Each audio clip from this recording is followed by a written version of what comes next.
I mainly just do it so I can, do shit with friends. One day and just see like all this shit, and then they're going to be like, no, never.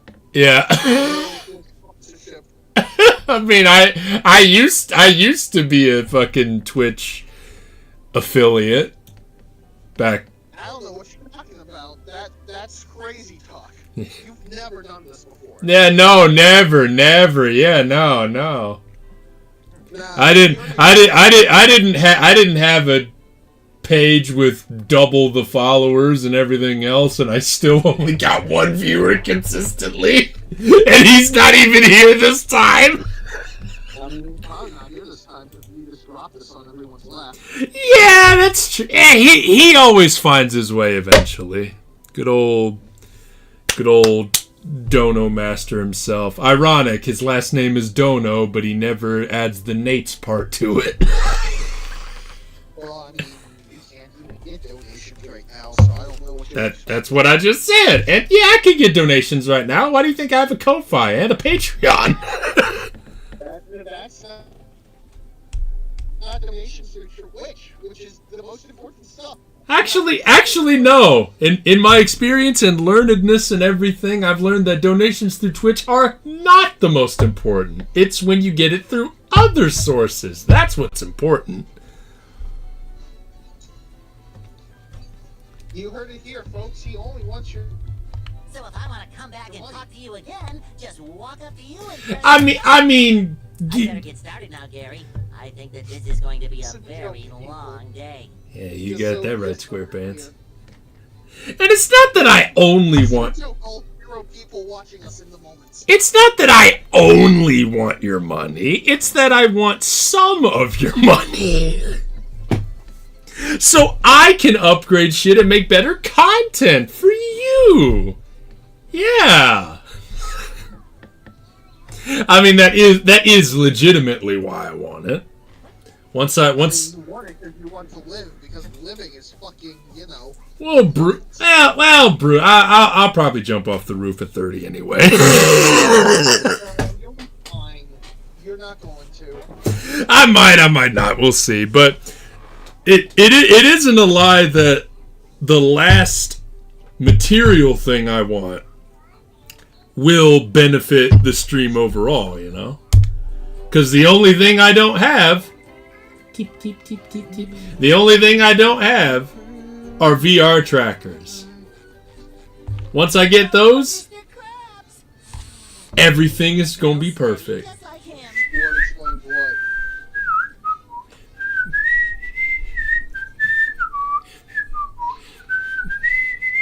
Chat, I think his internet's cooked. I think he's cooked. My internet is always cooked. It's because my internet's cooked, chat. Pay no mind to the black guy who turned into a common rider, who isn't even black.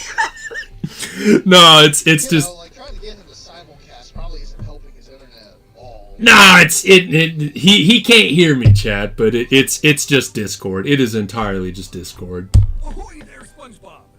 As a faithful crew member is it of just Krusty Discord Krab, again? It might you've just be been, Discord again. I don't know. promoted I know it's just Discord again. He doesn't, but I do. Wow! Nope, he's done. Promotion! That's right, Discord. a promotion. So what this here new job entails is you collecting all these shiny objects that the robots are leaving behind and bringing them to me.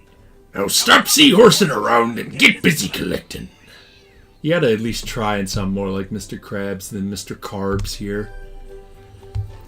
The replacement they got, I'm sure he was a nice guy, but Clancy Brown, he is not.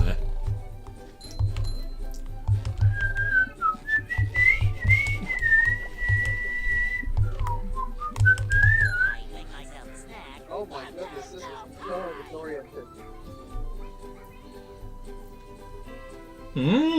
Kelpo, with one of 8 essential prizes inside. I always have to make sure I get at least some of the quotes from the show right. Then nothing really is worth living for. Is life truly worth living if you don't know all of SpongeBob by heart? Like I do with the entire first movie still to this day. God bless autism. God bless brain rot. And not having very many friends growing up. Oh, I love the TV. Breaking news! Bikini Bottom residents have been attacked by a raging torrent of robot horror. So much for fixing this quietly. Authorities are not sure who is responsible for unleashing the mechanical menaces, but they have assured us that the person is in big, big trouble. Uh-oh.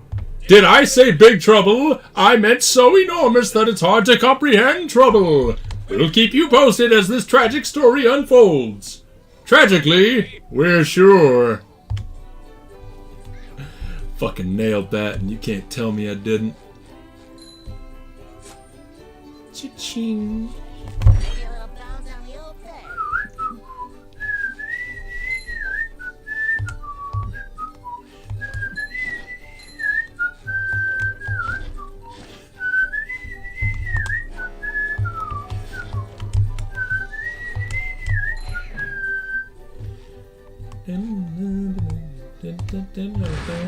Ow! I forgot that happens. I feel like a new sponge. Why's he got a picture of Sandy in his bedroom? So, oh, well, he's got Mermaid Man and Barnacle Boy in here, too. That means it's okay. Where I keep all my old comic books. Old comic books. I have those, too.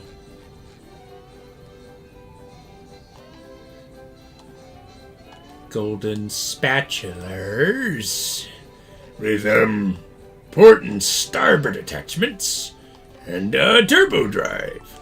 Don't come back till you get one.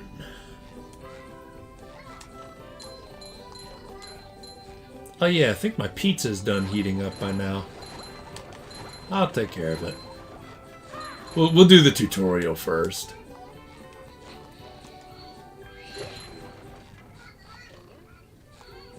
I still say Creature from the Krusty Krab is better than this game. Just overall. But this game is iconic for a reason. Can't no one take that away.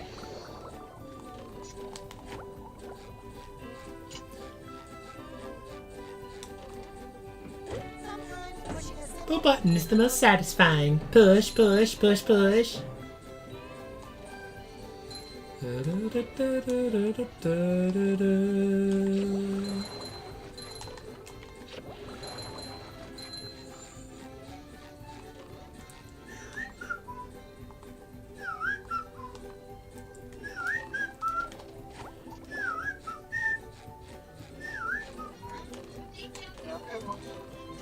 I remember being able to hit that before getting the cruise bubble. Huh. I think maybe if you angled it right with the up bash.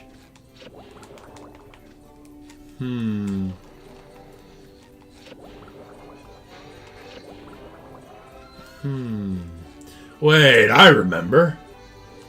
Thing.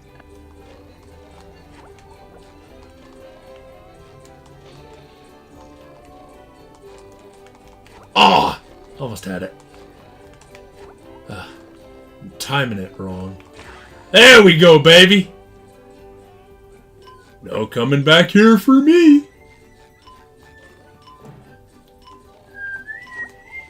Alright, I'm back. I'm sorry to all 0 viewers, but you know, No, I know. Most of the views come on rewatches, to be fair. Oh yeah. Well, if you don't rewatches, if you wonder why I go silent for extended periods of time, that's why. Because I gotta work with customers. Yep. He works a retail job. I shouldn't mock that. I shouldn't mock that. He at least has fun. I Ooh. work a job. Golden spatula.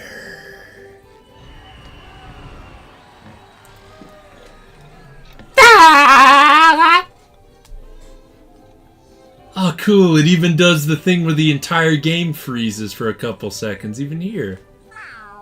Give me some credit, Gary. I remember. Press this button to read the signs. Is that not a feature of the game? I've never played this game, so I don't know. You've never played this game? No. You know what I had as a kid? SNES? Revenge of the Flying Dutchman. I had Revenge of the Flying Dutchman as a kid too, but I also had this. I didn't have this. I never got this one. Fair, I guess. I never played it. You could never find it, despite this literally being the most popular SpongeBob game of all time. Probably bought it. Yeah, he couldn't find a copy. I guess that makes more sense. Anyways, before we venture out into town, let me go get the food I was cooking downstairs. And yes, I did just leave it cooking this whole time. Yeah, you should like fix that. Go get it. Okay, chat. So this is how you make. So now that he's gone, we can be real with each other for a second.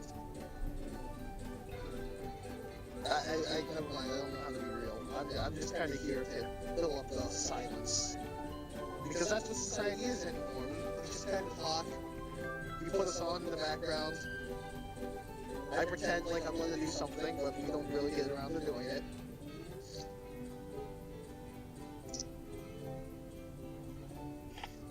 I am counting 500 cigarettes.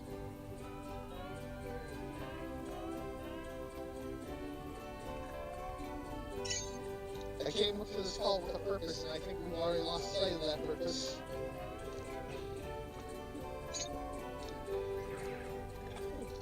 If I would start singing, but I'm afraid of getting copyright struck because YouTube's a crap and so is Bush.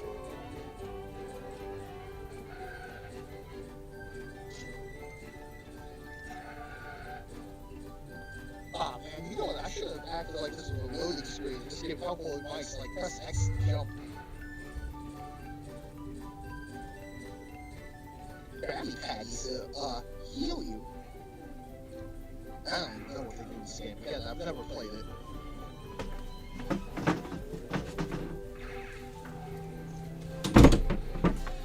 Alright, we back. Hey, welcome back. Nothing happened. I promise I didn't say nothing while you were gone. I'm sure you didn't. Wait, what? Yeah. Oh, okay. Don't worry about it. I burnt my pizza.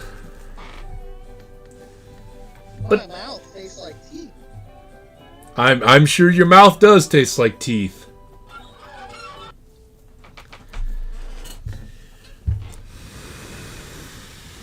There's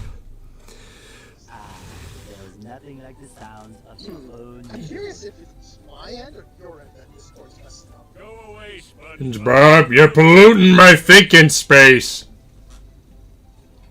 Okay, so Mr. I Patty don't formula think again, you know eh? what to think. Well, you won't get away with it. Not particularly.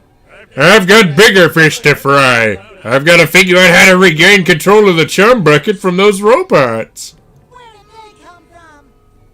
Where? The one who I don't know. Not for me, though, that's for sure. They just showed up out of nowhere and started calling me rude names and throwing things. They even bent all my spoons. I love those spoons like they were my children. That's terrible. Oh, won't you help me stop them before they bend all my forks? Not the forks. Of course I'll help. But wait, I'm supposed to collect a whole lot of golden spatulas. Golden spatulas, eh? SpongeBob, if you help me get back into the chum bucket, I'll give you a bucket full of golden spatulas. In your dreams. You've got a deal. Now, you were saying something, my big yellow friend.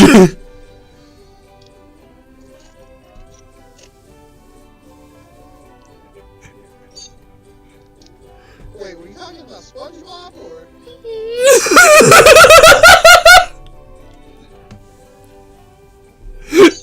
Yes?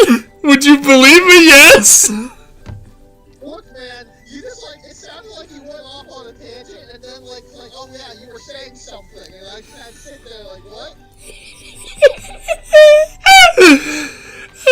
But anyways, I thought you were trying to tell me something before. Huh? I thought you were trying to tell me something before. I was trying to tell you something before. What was it? It was the whole thing of do you want to talk about the thing that you wanted to talk about earlier or not? You know, the angels and shit. Oh yeah, writing angels and media and stuff. We can talk about that now, sure. Yeah. Yeah, cool. Don't worry. That's why I was saying, do you want to think? Oh. You know, I'm okay. Bubble Buddy! SpongeBob, I just dropped by to give Yeah, you I a don't think bubble he's hand. okay. I'm not really. I am very stressed and duressed and depressed. Bubble Buddy. Bubble Buddy. See, you're going to need to learn some new bubble-blowing moves if you're going to journey to the 9th dimension and defeat a giant monkey man. But all I need to do is figure out how to get rid of these robots. Oh, yeah, sorry. I've been in the soul bottle a little too long. Okay, Where were we? let me reread what you got. Something about new bubble moves. Right! Press this button, and you'll launch yourself straight up in the air with bubble power that defeats anything that is directly above you. Try it out! Thanks, Bubble Buddy. Man, what a jam-up guy he is. A real swell pal and friend and personal Presbyterian. A philanthropist.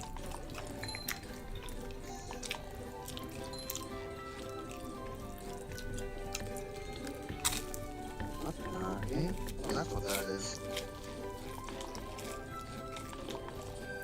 Alright, so I'm gonna look at the backlog instead of trying to see what you're telling me. Okay, you got a question, you're trying to make my series promote angels and show how badass angels are. Since doing the same thing with demons and media feels really overplayed, which it is. It is. I'm very, like, people, it becomes so okay. It used to be different. So like, oh, maybe demons aren't the bad guys. That used to be, it's like, it was so edgy, and now it's just mainstream. It's just mainstream now. Anytime I see religion in a fucking piece of media, I already know the religion's gonna be evil, the angels are gonna be evil, the demons are either evil or the good guys all along. We know this. Yep. You're right about that.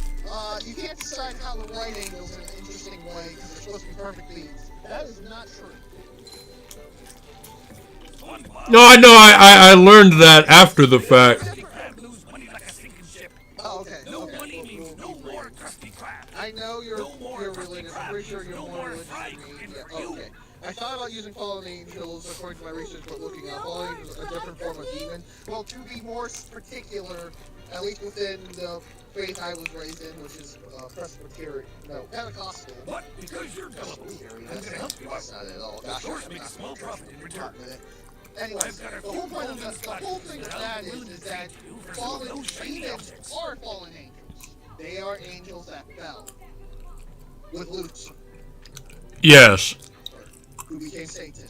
So, like, demons are angels. They're bad angels, which already puts a hole in the angels are infallible sort of thing, you know? Yeah. Do you have any ideas on how I can do it? Because I think you said you actually had something you wanted to do too, right? Yes. I am working on a small puzzle game that involves angels and stuff. Yeah. So I guess the first real question is, how close to actual theology do you want to like stick here? I guess I never thought about that part of it. I guess my main goal was just thinking, you know, angels can actually be pretty badass, at least according to, you know, scripture interpretations or whatever, and it's like, huh. They can be pretty badass, but I also need you to understand something, right? Yeah. How many named angels do you think there are if you go strictly just Christian theology? Considering I spent half the day looking it up, there's only like 2, I believe. Only 2. Only 2 of them have ever been named under strict Christian theology. Yeah, the rest are just unnamed. Yep. Which, you know, that kind of hurts when you're trying to, you know what I mean? Yeah. And although technically that's not true, 2 undisputably good angels have been named. There are like 3 others that have been named, but 2 of them are definitely not good, and one of them I don't know where they are on this sort of thing, on this scale. You know what I mean? Yeah. Because obviously Lucifer / Satan was an angel too. So even though he is a devil, he is an angel. So he is a named angel. You know. Yes. I believe there was a demon that was named. Other than Legion, I know Legion's like the real popular one. But I think there was one. I don't remember his name off the top of my head.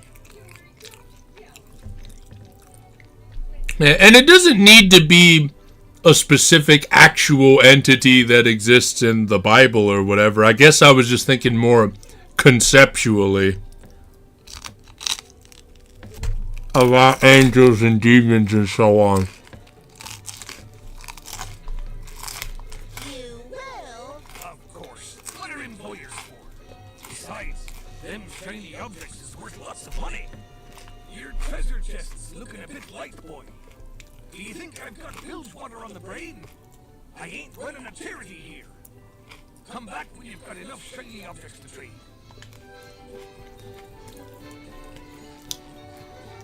Cheapskate, skinflint.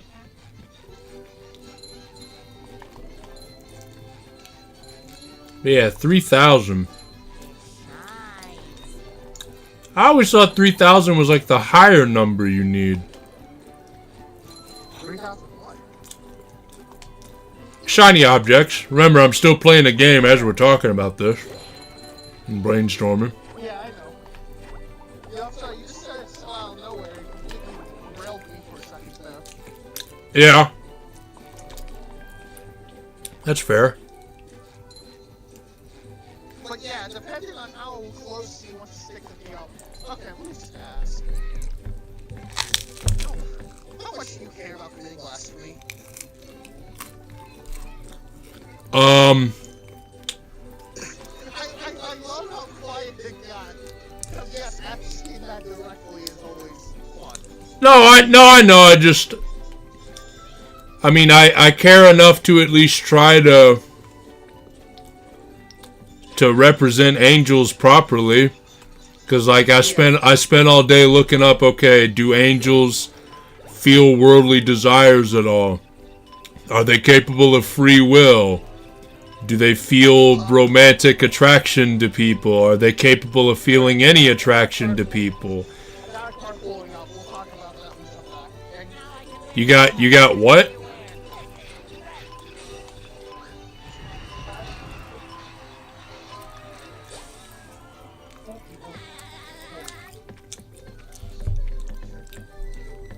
Let me turn you up in Discord, actually. I said I have a car pulling up. I'll be right back. Oh, okay. Let me just turn him up anyway. There we go. Now he's at max volume on Discord.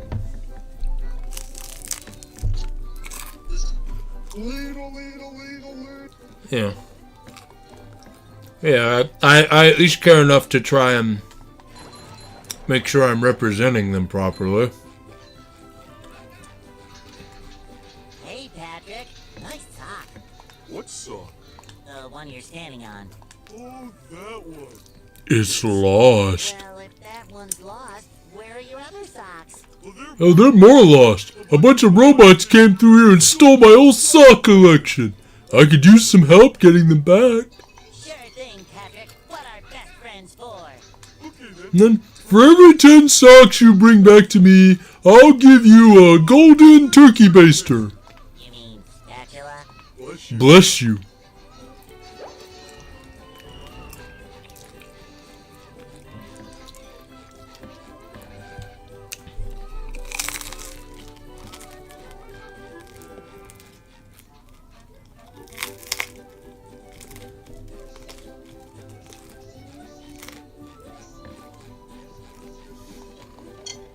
Anyways, so okay, before we continue, before we go any further down this rabbit hole, okay?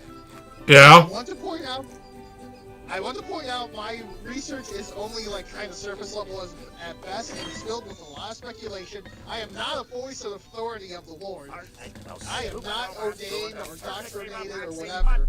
I did not go to college for church stuff despite how much my parents wanted me to. This is just off my own research because I was also looking this stuff up, and based off of conclusions that I came to, please do not cite me as a source. This is not just to you, this is to anyone listening. I know there's not much of you, but some of you might eventually, and this is important to me, okay? Alright. Never cite me as a source. With that in mind, let's continue. Yeah, don't cite you as a source for the divine and everything. Yeah. Yeah. Let's continue. So, your questions were like, hey, do angels have free will? Can angels sin?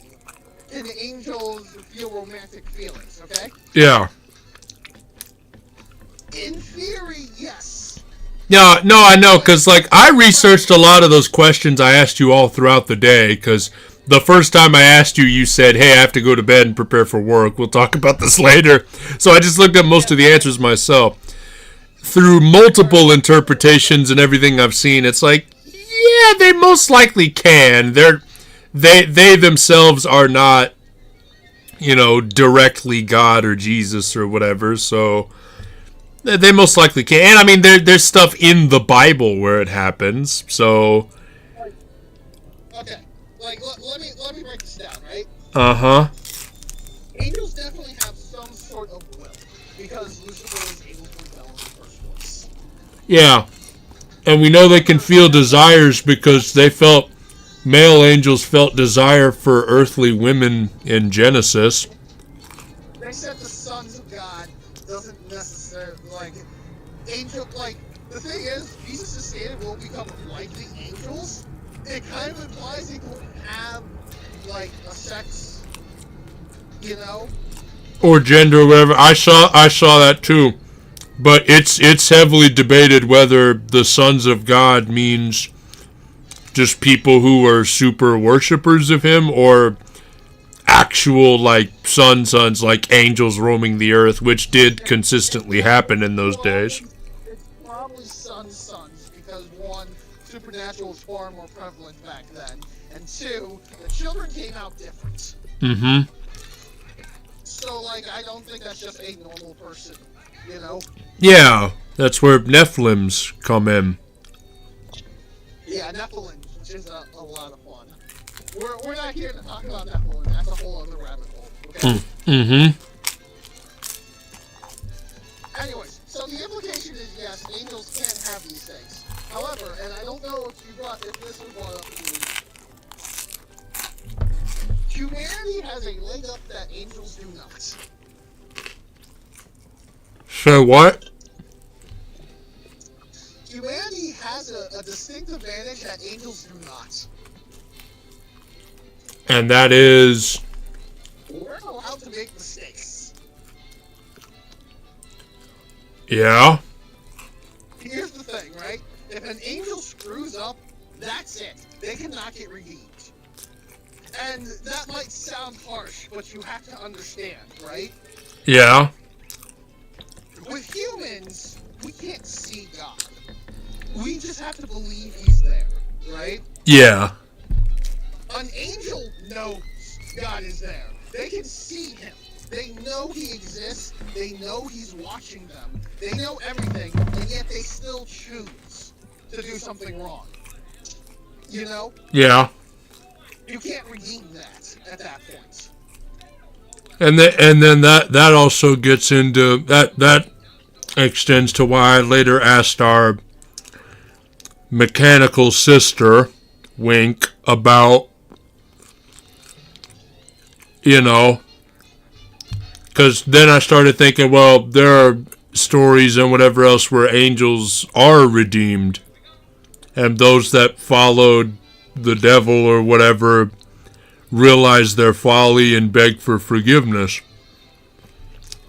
See, And as much as I want to wish that's the case, like that's a real thing that can happen, odds are if you really committed yourself to such a path, knowing, like if you knew that God was almighty, created the universe, and you still decided, I'm going to throw my lot in with this guy, you know? yeah. You know what I mean? No, I get it.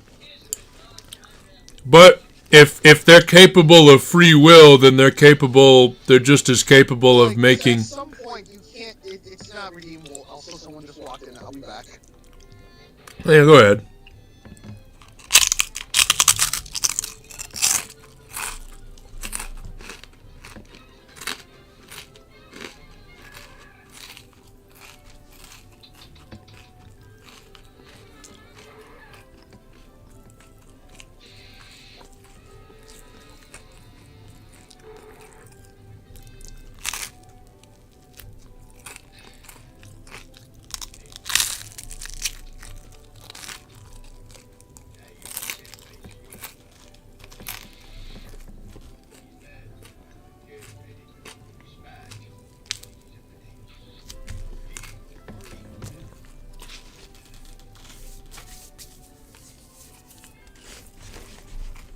I am so sorry, Squidward. Patrick and I were just playing a game and... Oh, I correct myself. I should have known that whole robot problem involved both of you. Squidward, I don't know what to do. How can I fix everything? Why don't you move to another town? That should help out more than enough. Move to another town. I crack me up. But seriously, just jump around like an idiot. That should at least make me smile.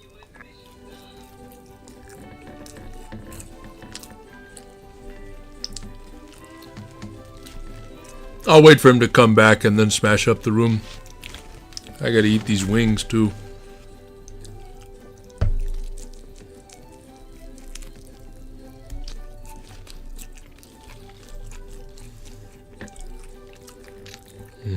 Why is it so hard to just find some perfect boneless wings?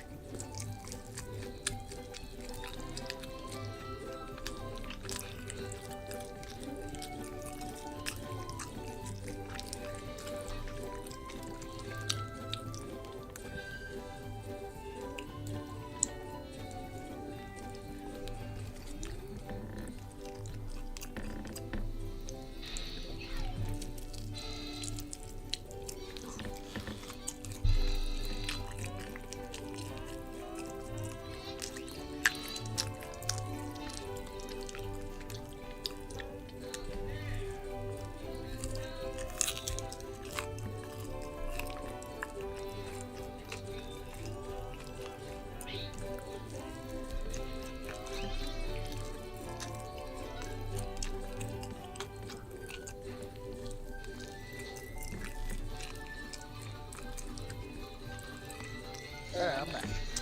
Welcome back. A lot of customers. That last one smelled like weed, but it was nice, so we'll let it slide. Yeah. Anyways, what were we talking about again? Angels, irredeemable. Yeah, okay. Yeah, it was the irredeemability of angels, which is Of fallen angels. yeah, the irredeemability of fallen angels, which also in theory means that if you have an angel fall in your story, that's kind of fucking it. If you want to speak strictly to theology, Yeah. right? There's also bits of theology where you would think that an angel sinning would be literally Because to sin is to go against some sort of godly value. You would think an angel sinning would be what makes them fall, but then you go into the whole Nephilim and sons of God thing, and it's like, well, in order to have sex and look at someone like that, you'd need to look at a woman with some semblance of lust in your mind or heart or whatever. So it's like, okay, they have to sin in order to create this thing, but if an angel sins and they fall, and then that means they lose favor with God forever, but clearly the sons of God never did, so... I mean, it never stated what sons of God are. A lot of people think it's fallen angels. Huh. A lot of people think the sons of God, because they are still sons of God. Even, like, they might be the sons, but they're still, you know what I mean? Yeah. But I mean, how can they be, how can they actually be his angelic sons and proudly call themselves as such and, like, address themselves as such and whatever, but if you're a fallen angel, then you completely lose his favor for eternity. You're basically not his son anymore. Yeah. It's confusing. Oh, don't worry. Stuff's gonna get more confusing. No, I know. Because, my story is about a particular angel. One of the few named angels. Oh boy. We know next to nothing about him, I've learned. He has a Hebrew name and a Greek name, and I can actually pronounce his Greek name, okay? So we're going to go with his Greek name, which is Apollyon. Which, by the way, that's a badass name. That is a badass name. I haven't heard of him. He only shows up in the book of Revelation. He is described as the angel of the abyss. That sounds incredibly metal. It is incredibly metal, right? Yeah. B, that's incredibly concerning to me. Right? Yeah. Because when they say the abyss, right? Yeah, that... You have to understand that the abyss only is talked about a few times. And it's not hell. It is the place Satan is going to be locked up for 1,000 years before being tossed into hell. Yeah. So it's like, what is he doing there? Why would a place like that need an angel? Yeah. Okay, here's the thing. The abyss is full of these locust-like creatures, right? Yes. They are the freakiest things I've ever heard of. You know, I'm gonna bring up the exact scripture right now, so I can just read it out and describe it, right? Yeah. Well, let me do this, because I love the book of Revelations. It's like literally the thing I studied the most, so... Right. Let me see here. Ah, crap, of course. Okay, verse 10, there we go. Nope, we gotta go verse 9. Nope, verse 8. Jeez, there. Okay, here we go. So they are locusts, right? Yeah.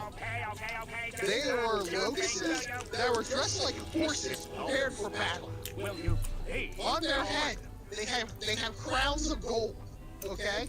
Yeah. And their faces are like human faces. That sounds horrifying. With hair like women's hair. And their teeth like lions' teeth. And they have breastplates of iron, like their natural armor was like iron. And the noise of their wings are like the noise of many chariots rushing into battle. They have fucking scorpion tails. And if they sting someone, that person is in agony for 5 months straight. So chimeras, then. They're some sort of locust chimera. They live in this abyss, and Apollyon, this angel, is their king.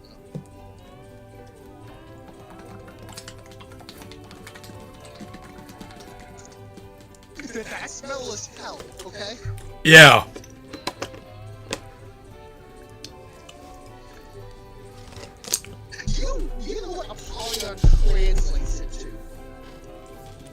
I'm scared to ask, kinda, but what? The Destroyer. Huh.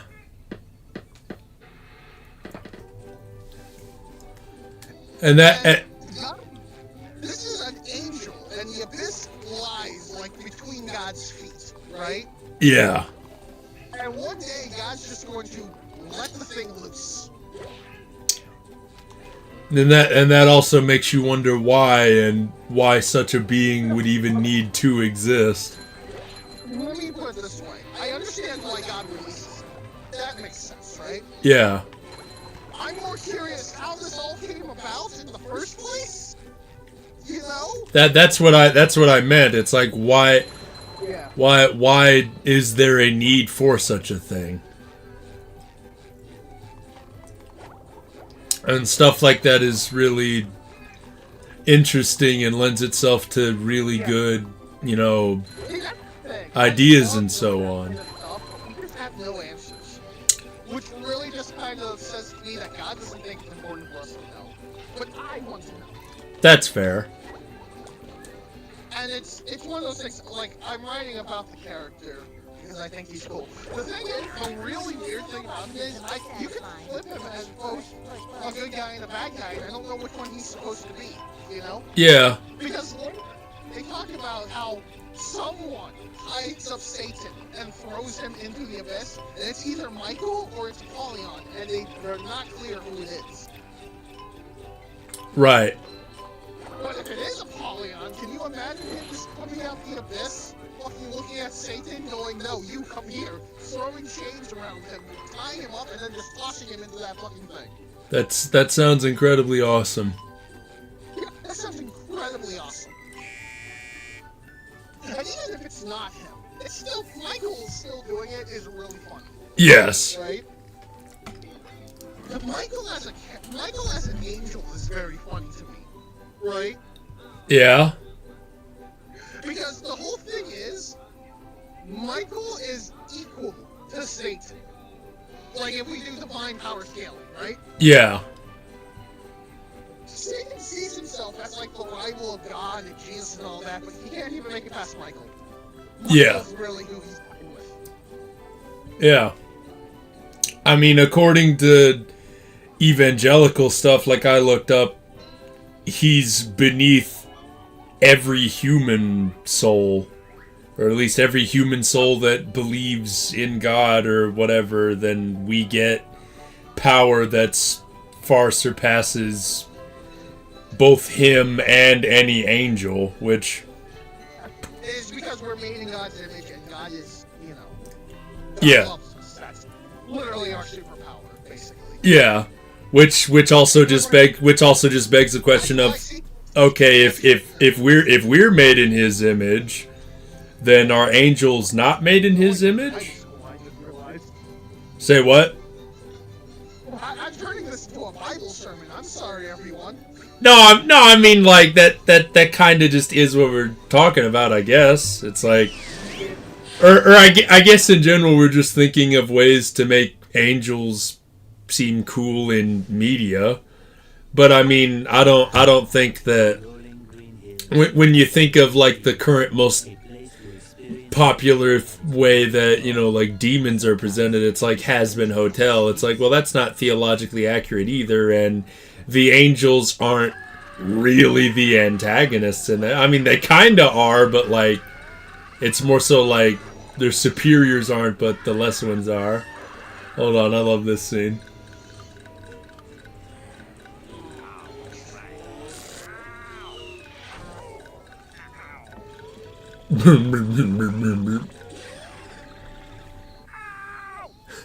His extra big nose. Squidward, are you okay? But yeah, no.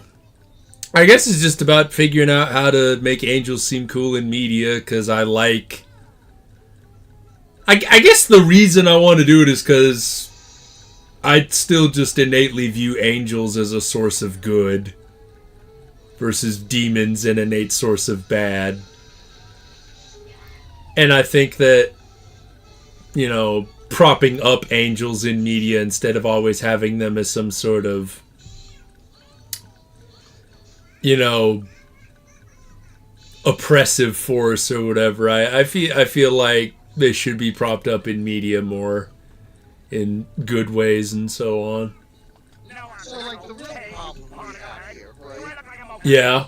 Well, your is nose that look pretty big. I'm not, like, trying to say, oh, how dare you all, like, no, it's like, Christianity has become a acceptable punching bag within America. Right? Yeah. And there are plenty of reasons for it. I'm not saying they're all wrong, because, yes, there are a lot of hypocritical Christians, and there are a lot of people who have ruined a lot of people's lives in the name of God. Yes. Yeah, that, They say they're of the faith and then spend their time doing everything but practicing what they preach and so on. and especially when people grow up with it as children, seeing their parents do this, it makes complete sense why we're like this, right? Yeah. But because of that, when angels are seen as the good of Christianity, and you want to depict Christianity as bad, it's really easy to just flip them around and make them evil. That's why we have so many evil angel things. And Yeah. no one wants to actually sit down and look into them and find out, oh no, wait, these things are incredibly cool. Yeah. And I guess I also think that, you know, if you just make a character that's perfect and flawless and meant to be perfect and flawless, then, you know, you've basically got a Mary Sue. And The whole thing is they don't have, like, okay.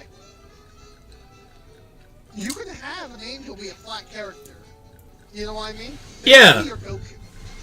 no, I know, but, and I guess the other thing I noticed is, like, since I spent all day learning about the different versions and interpretations of even just Christianity and Catholicism and whatever else, it's like, even just using only that as a basis and all the different versions and interpretations and so on, even there, angels are not, you know, flawless whatever beings. They're more, you know, righteous or right thinking or so, or they can be more of that than humans.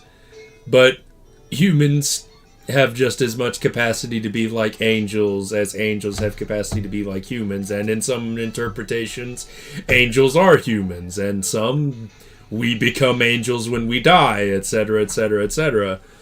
So I guess I was just kind of thinking, you know, because of, you know, more, because you grew up with more like Presbyterianism and so else. I grew up with more like, you know, just gospel, black family, going into church, you know, oh Lord the King, all that stuff, you know, that sort of thing. Which that's not bad. That's not bad, but you know, there's always a sense of, you know, angels are perfect, you know, when you die you become perfect and there's never anything wrong, and I'm like, you know, like that's fantastic and all for like reality or whatever, but when it comes to like writing a story, you know, it's kind of hard to tell an interesting story about that. That does But- remind me. It reminds you of what? Did you know that in the Bible, right, Yeah. there's like 4 angels trapped under a river near the Garden of Eden? Yeah. And Dude. God's going to release them at the end of the days? Which brings me to another question. Why are there angels trapped under a river? Yeah. Why does he need to wait until the end of days to release them, you know? It's not that he needs to, it's that he wants to. But now I'm He just wants to keep 4 of his angels trapped under a river until the apocalypse and then set them free. And he doesn't need to do that. He just is choosing to do that. And I mean, he is God. This is beyond our understanding. Yeah, his reasons are beyond our understanding. It is. Guess you're off the scale, sport mountain. You know that I am one. a horrible death under the vicious tentacles of King Angels Jellyfish. are far beyond our understanding. Yeah, that's actually just God. See, the problem problem with God, with us trying to understand God, is that, that's a lot of it. Yeah. He just reverse flash standing there staring me in the face going, my goals are far beyond your understanding. Yeah. Jellyfish jelly for you to rub all over yourself. Like, you have to understand, even Jesus doesn't know all of God's plans. And he admitted that himself. Huh. Jesus doesn't know when the end times are coming. And he's directly God's son. He's directly God's son, who directly is our lawyer to God. He directly fights for us in God's court. And even he doesn't know. Yeah.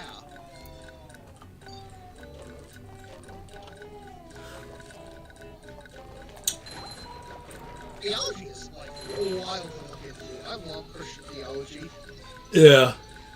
For me, it scares me to look into it because I don't know if it's actually real or not.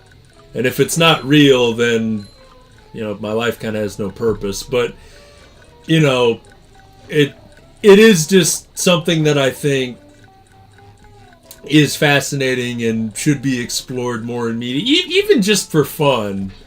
Like you should, people should have fun with it. It shouldn't all just be, we are here to teach you the lesson, and you are here to just simply learn from what we tell you and nothing else. And don't try to glean anything else from it, otherwise you go to hell. It's like...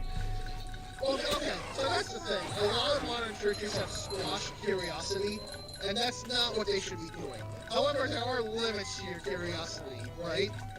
Yeah. I mean, I don't know if there's limits to curiosity, but there's... Taking it too far in one direction is the problem. You know what I mean? Say what? The modern church has taken squashing curiosity too far. Yeah. Like, yeah, you should be allowed to ask questions like, hey, how does this work? Hey, how does that work? And you should be allowed to answer, I don't know. We don't know. Right? Yeah. There's just a lot of things we don't know how it works. But the problem is, a lot of people are very Puritan about this stuff. But at the same time, if someone's like, hey, do you think it would be bad if I do fucking witchcraft or stuff? Yeah, no, God said not to, do not. Okay? Just don't. Stop. Stop right there. You know? Yeah.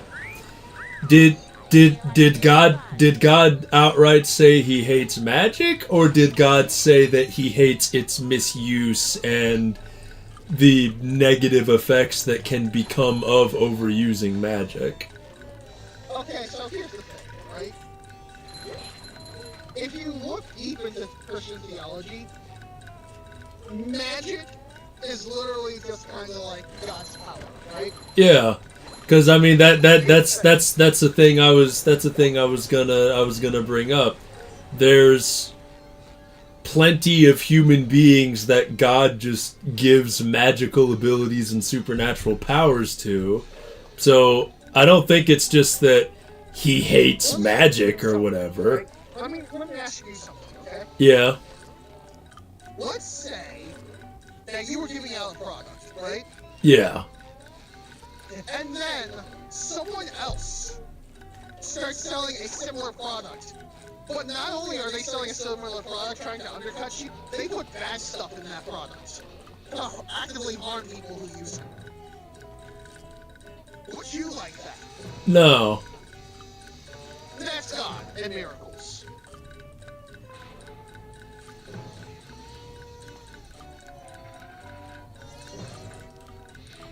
You know what I'm saying? No, I get what you're saying.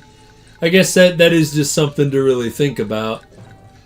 Like, okay, a lot of things with demons. Okay, I don't want to fucking go into more Solomon. God, there's so much to cover, right? Well, we're not here to discuss demonology. But the whole point is that a lot of demons, according to Christian theology, they are trying to separate you from God. And by doing that, they're trying to like, hey, we can do it for you. You don't need God. Here's magical powers so you can do it yourself. You know what I mean? Yeah. God wants you to have a relationship with Him. He wants you to feel free to ask him for things and allow him to give them to you. Yeah. So we don't want you to have that. You can just do it yourself. Which, to be fair, our modern individualist sort of society really clashes hard with this, right? Yeah. Especially considering it really does seem like we're really reaching the limits of what human beings are capable of on our own. So we want something else to step in to help with whatever. But God doesn't always answer it in the ways we want, and things are like, hey, we can do it in the way you, except not really. You know? Yeah.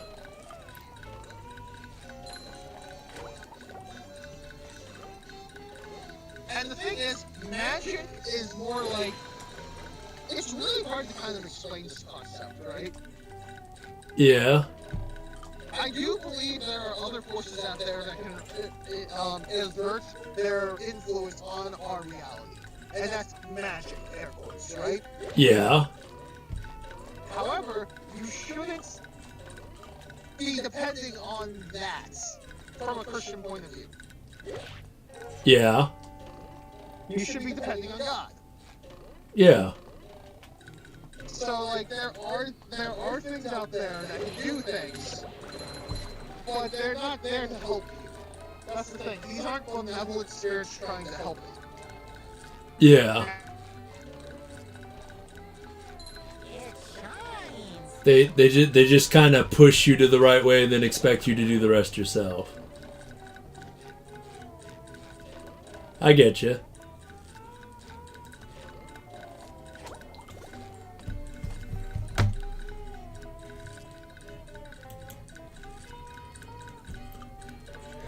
Discord lag again.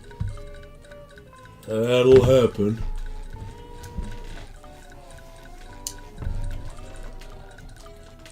Now let's see here. Need to throw the freezy fruit. Right, yeah, we gotta definitely gotta open that teleport box.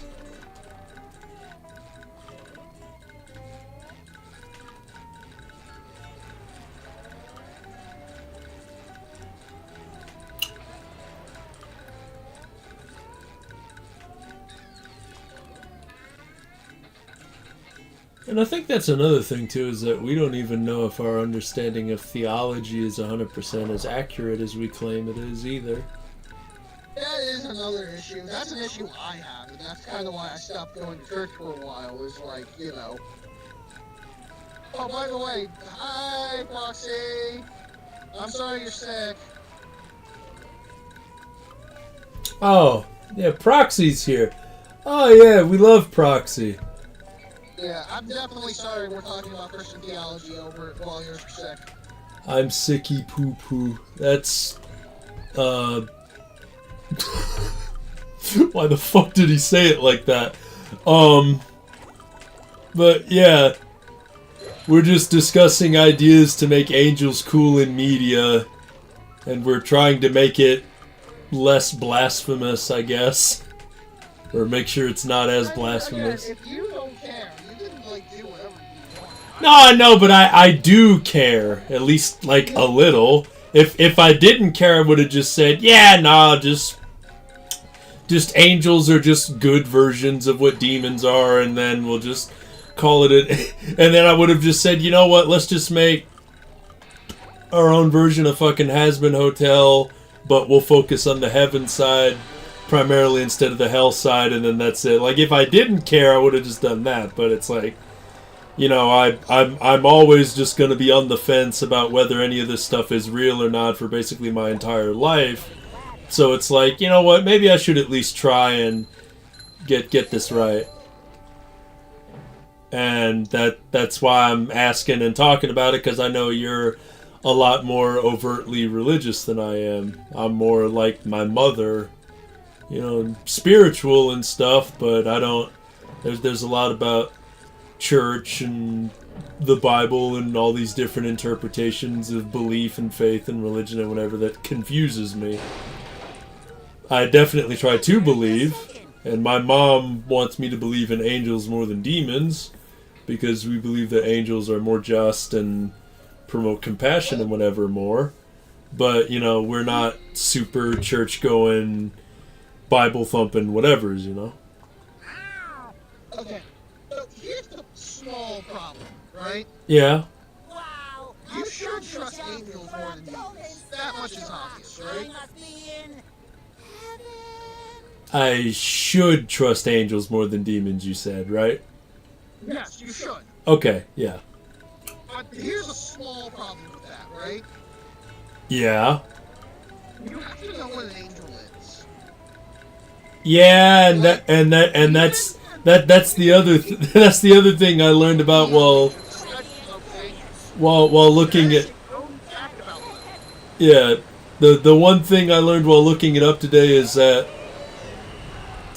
angels and demons will often just end up trying to pretend to look like the other or whatnot, or demons at least will pretend to look a lot like angels to easier fool people. Either straight believers that are caught lacking.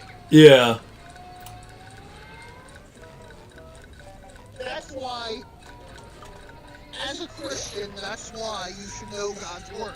Because if an angel tells you something that's contradictory to that, don't listen to it. Yeah.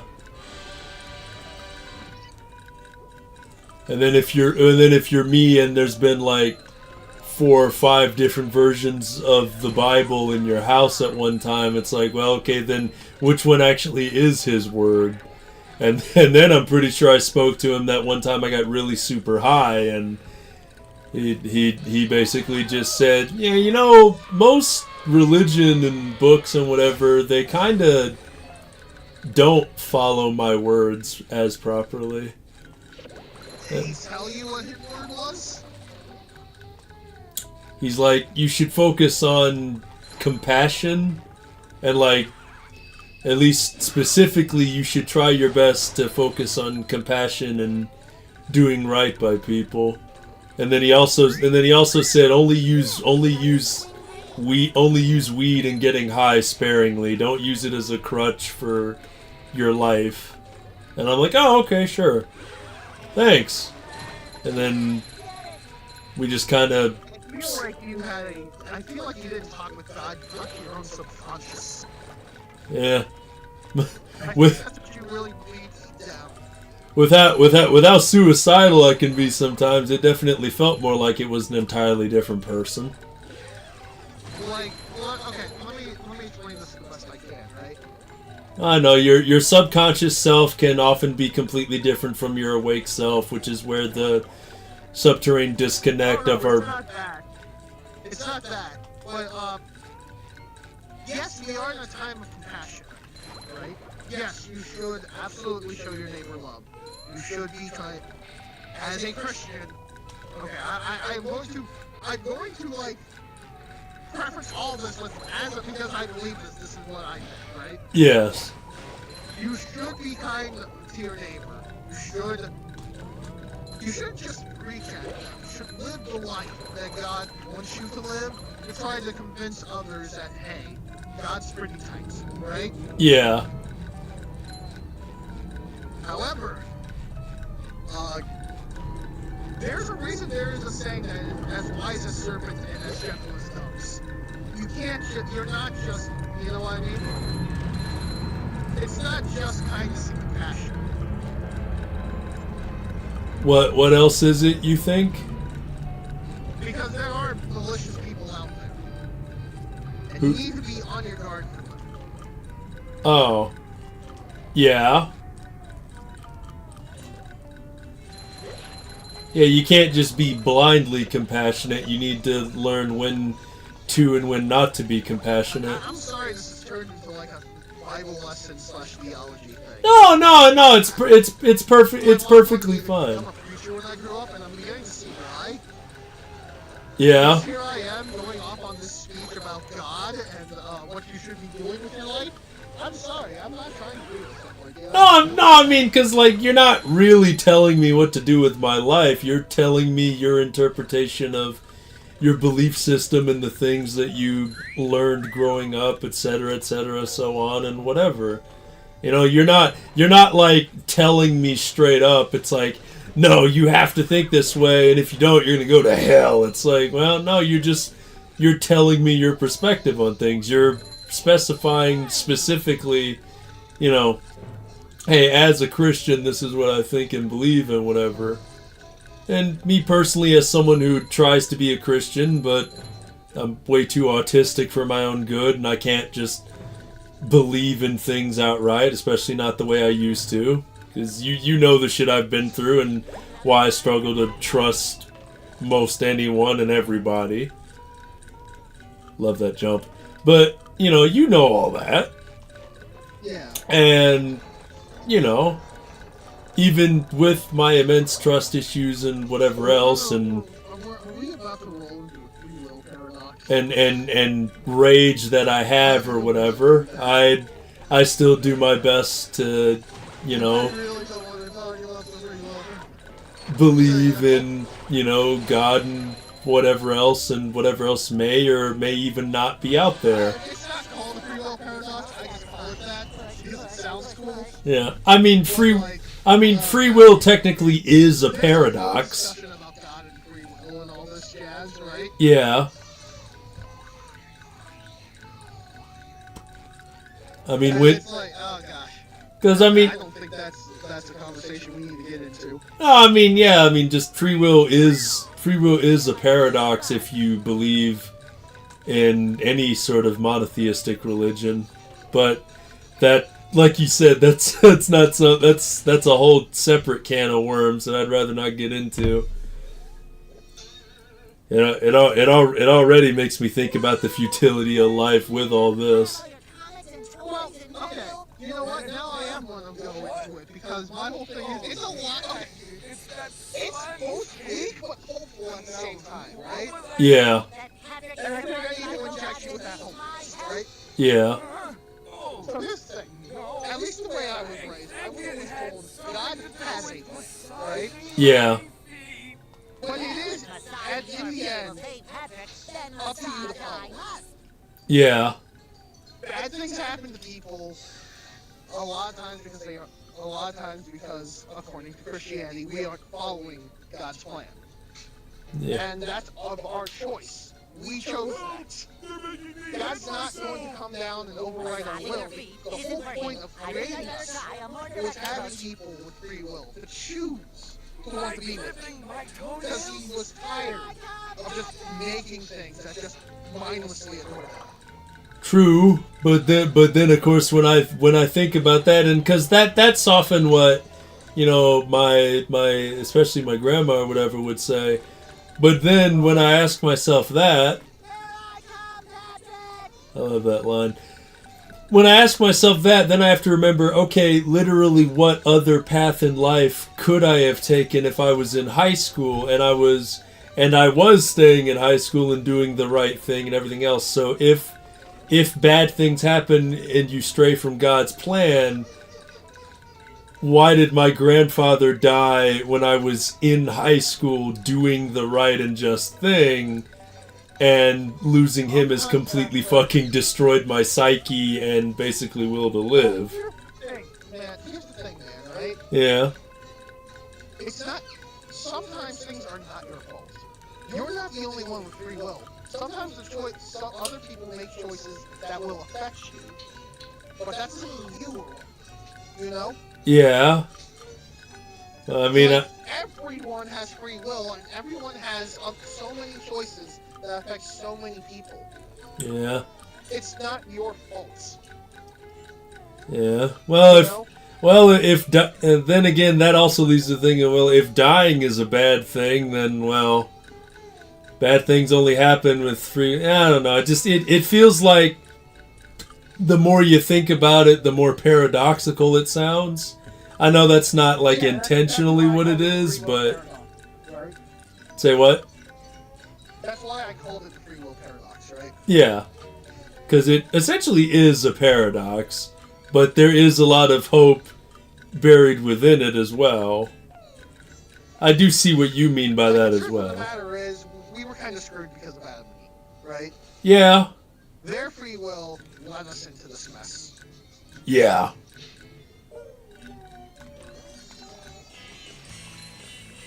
And yeah, I know a lot of people just blame Eve. No, it is absolutely also Adam's fault. It is both their faults that we are in this right now. Oops, I missed that turn. I'll have to go back and do the slide again. That was a ton of fun. I should do it again sometime. Well, let's do it right now, SquarePants. I actually kind of want to talk about that a little bit. I'm sorry. Yeah, the fucking Battle for Bikini Bottom theology stream. People using Adam and Eve to be misogynistic. Yeah, because I mean, it was. The whole thing is a lot of people defense. Okay, I can't hear you on Discord. And there's, like some delay on Twitch, so. Yeah, no, I get it. He probably can't hear me because Discord's connectivity is really bad. Okay, there we go. You're back. Yep, there we go. Okay. Nope, you're gone again. No, I'm still here. No, you're still here. Okay. Yeah. So I talked about Eve, right? We're Yeah. talking about Eve, right? Yeah. So the big problem with Adam and Eve is that a lot of the popular depictions from when you're a child of that story, right, Yeah. has the serpent approach Eve by herself and tempt her into eating the apple, and then she gives it to Adam, right? Yeah. That's not what seems to have happened if you actually read it, right? Yeah. If you actually read it, Adam was there the whole time. He should have spoke up and said something, but he didn't. Yeah. He should have went, no, this isn't right, or don't do this. He did none of that. So he's as much at fault as Eve is. Yeah. So that's all I'm saying. Adam and Eve, the whole thing, it's on both. I could It's see not that. just women's fault. No, I know we shouldn't blame women for all of existence's problems. Even at my most angriest after everything that's happened, I started doing that a little bit, but then I'm like, yeah, you know what? I shouldn't do that. That's not really fair. And It's not. that Eve should have resisted more, yes, but Adam should have helped her. They're a unit. They're supposed to complete each other. yep, He didn't. He's as fault too. yep.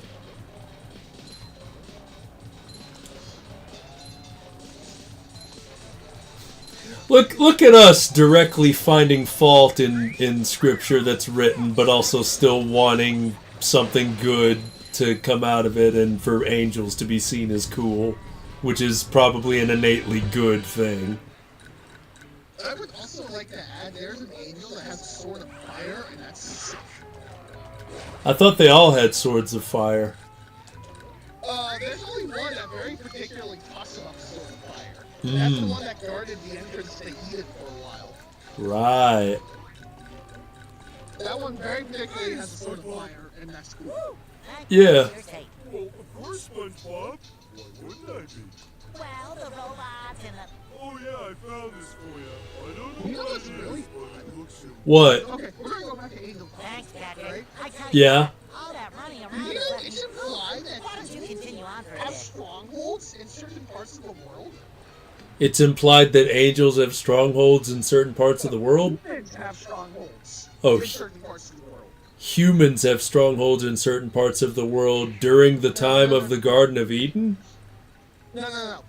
Okay, so after Garden of Eden, after everything fell and everything went to shit, right? Yeah. Demons have strongholds in certain parts of the world, right? Demons do. Okay. We know this because of Daniel, right? Right. So Daniel, for reference, it's that guy who was thrown to the lions being them, that famous story, right? Yeah. So one time he was praying and he did not get an answer for a month. No idea why. And then suddenly an angel shows up, right? Yeah. And the It's like, dude, I'm sorry. We heard you as soon as you prayed a month ago, but when I tried to get here, I had to cross through this part of the world, and that part of the world has a demonic stronghold that was holding me back for a month. I had to call Michael to come be my backup and take care of that thing so I could come get you. Huh. Which that also begs another question of demons can either grow in enough numbers or grow strong enough or whatever to actually just straight up hold angels back from actually responding to your prayers in a timely fashion. Yes, but also, to be fair, there are different classifications of angels, and they specialize in different things. A messenger is not a warrior. So a bunch of demons were holding back a messenger. He had to call in the head honcho of warriors to come and smite them. Yeah. But but no, that's a thing, and that's also really cool for a story. Even if you can't make an angel imperfect, you can make the circumstances around them like that. Like, imagine an angel's gotta get something to someone, but oh god, there's 15 demons in the way, Yeah. You can still do things with these kinds of stories, Yeah, no, I know. I know a lot of things are nowadays the trend is to have personal stories. And those are good, mind you, right? I have nothing against those. Yeah. But sometimes, it can just be a nice adventure story. I understand. I guess, like I said, my biggest thing was I didn't want to get, too blasphemous with making a story like this or whatever, where it's I completely butchered everything about it, Because... I guess the best way to think about Earth's relationship to heaven, okay? Let's start with that as a foundation, right? Yeah. So, God gave Earth to the humans. Yes. And humanity's supposed to take care of the Earth, and it's under our jurisdiction, right? Yes. Stupidly, we gave it to Satan when we ate of the apple. Yes. So, at the moment, Satan is the current, owner, air quotes, of Earth, right? Yes. He's just also bad at it. We are still rightful owners, but he's kind of holding on to the deed right now, right? Yeah. And eventually we'll get that back from him. But because he has that deed, he is able to, set up these demonic strongholds and stuff like that throughout the world.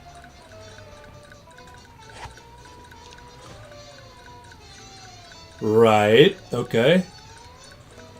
Here's another thing. This is very important, right? Yeah. People overestimate how powerful the devil is. Don't get me wrong, the devil is strong, right? He's not God's equal. And you know what that means? That he's fallible? He is fallible. He is also not omnipotent or omniscient. Hey, barnacle head! True, He yeah. doesn't know everything that is going on. Rock is talking to me. Almighty Rock, I am So you can sneak things past the devil.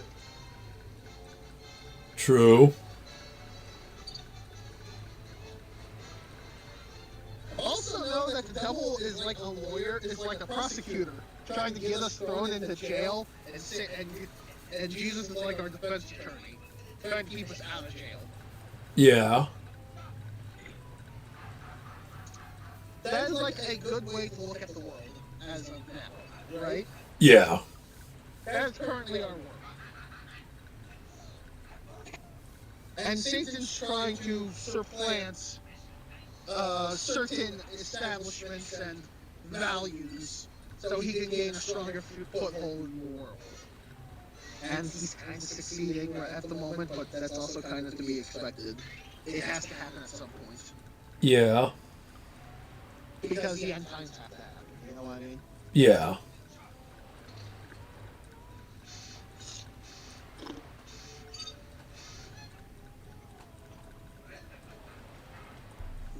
Ouch.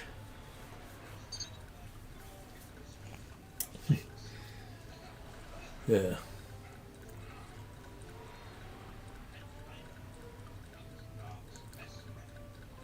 I guess another thing I think about is like there's always a lot of rules to follow with, you know, the divine and so on. And I guess that's another trapping I always kind of fell into with media is like, you know, for the longest time I thought angels were like super like prude and boring and whatever else have you. And I think that's something over time I've realized, yeah, no, that's not the case. They still feel emotions and, you know, most likely lust and everything else. They don't do, you know, evil while also thinking about whatever, you know, like they feel the emotions and think the thoughts, but they're not, you know, evil. Or let's put it this way: angels made music. They obviously aren't just prudes because they made music. Like just all music.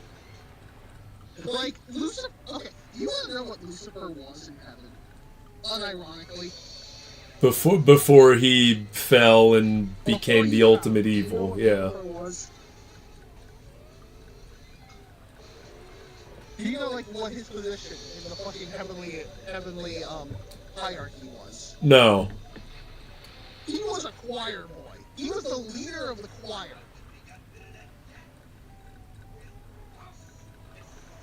Huh. He was a theater kid. I would like to add, how fitting is it that the theater kid decided one day, you know what, I'm going to attack and overthrow God. Yeah. Yeah.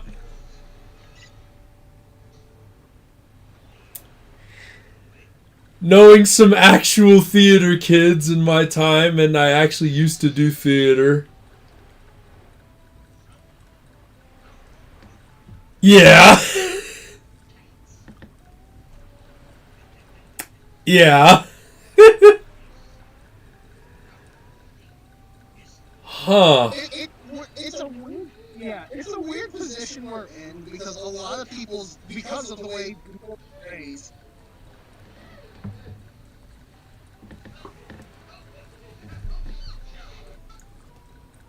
Say again. You cut out a bit.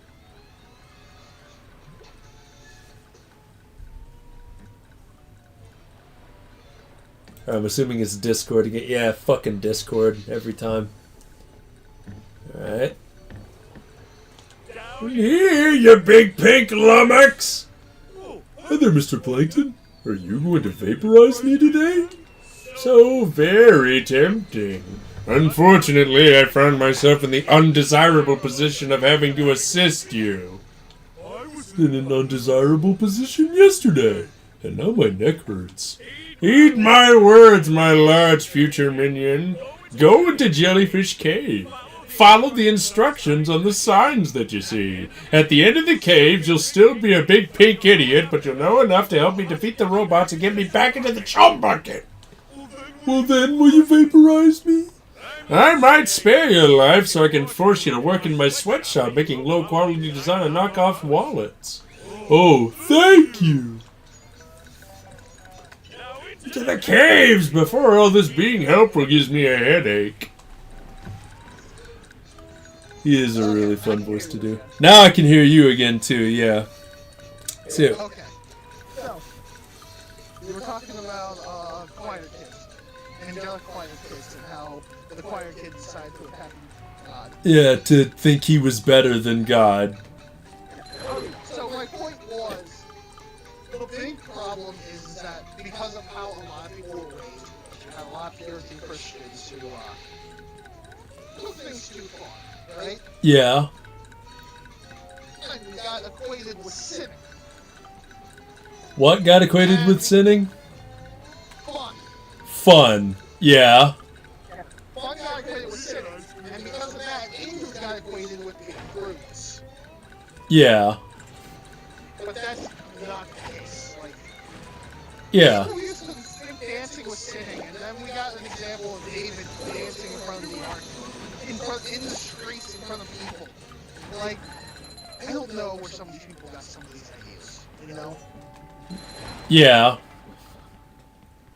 And I think that's the trap I fell into too, because at the end of the day, I thought angels were completely perfect and flawless and prudes. And I thought that part of their being perfect and flawless was because they were prudes. And thankfully now I see that that's not really the case.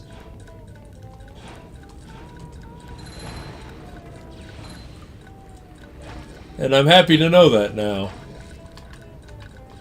I'm glad you know that. Of course, on the other hand, now the afterlife sounds even more fun than ever before, and I'm so fucking miserable here.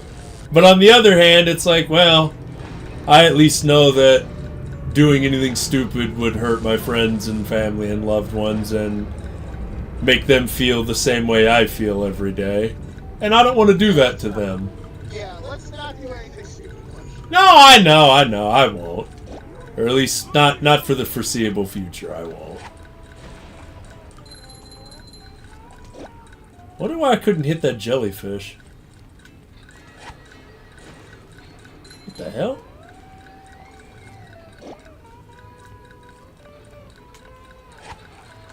But yeah, angels inventing music really does change a lot of perspectives I had. Because, like, if they invented music, metal is a type of music. You know, because music is music just kind of as a general thing. Now, Satan can use music for evil because, you know, again, he was born to remove music. But people take it too far. Music itself is inherently Music itself is not inherently evil. It just depends on what the music is about. Yeah. Is that accurate? Yeah, basically. Well, there you have it, folks. Ooh, throw tiki. Yay.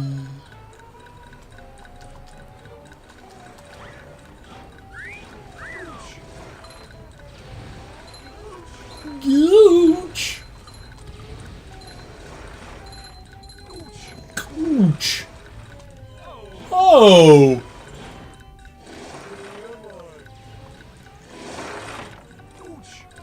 Yeah.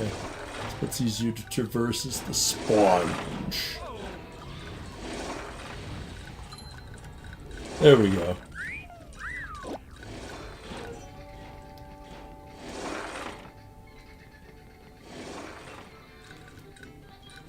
Lock onto the tiki, lock onto the explodo one. Okay. Do it this way.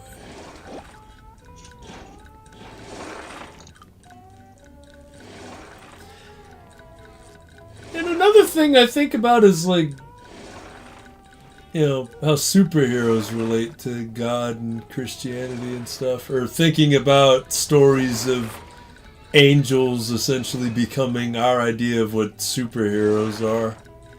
I've always thought about stuff like that too.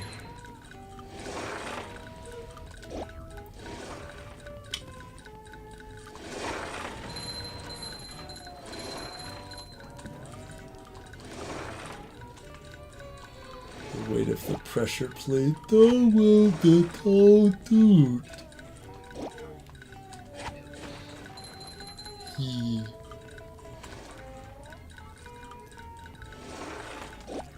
Yeah, I tell you this, this ain't the first playthrough of this game, nor will it be the last. It's probably the one that has the most interesting conversation tied to it. I know that's probably a fucking fact. Hey, Alright, we'll do a playthrough of Battle for Bikini Bottom. What should our playthrough be about? Ooh, I know. Let's talk about how we want to make a show about how angels can be really cool and they're capable of human thoughts and sin and whatever, and we'll turn it into a fucking theology and life lesson deal. Oh, I love this slide.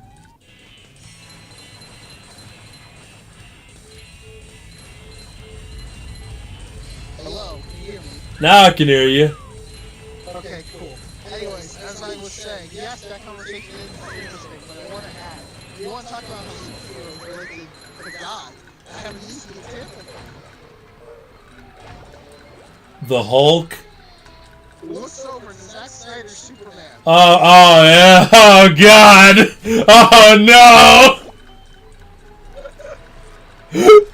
No, I don't mean Superman being written like he's the fucking second coming of Christ. I meant something a little more complex and probably, or a little more. No, I guess complex would be the word, but something a little better than that.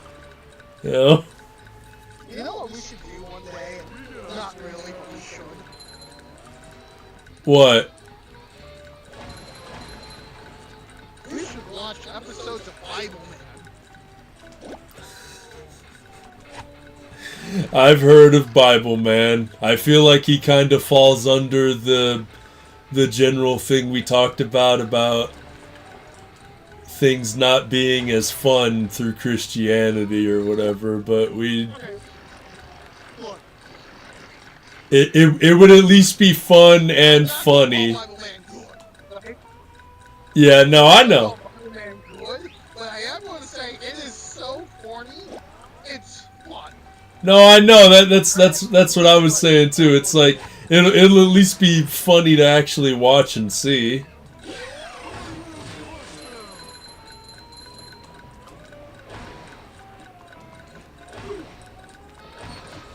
I do know a good superhero that relates to God, and I think it's very funny. The Spectre? No, it's called Larry Boy. Larry Boy.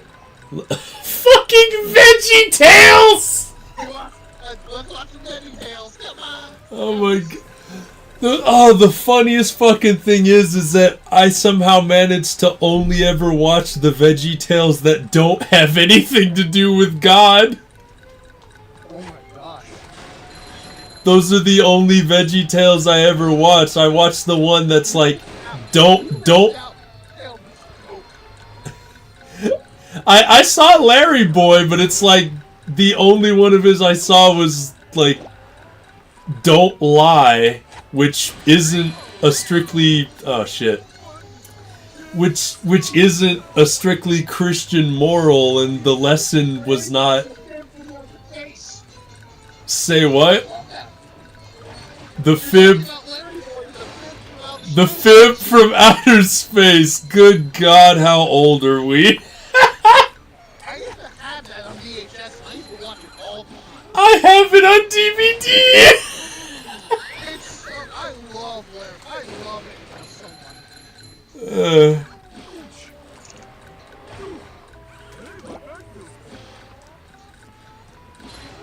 much. Huge. Quiet as a whistle.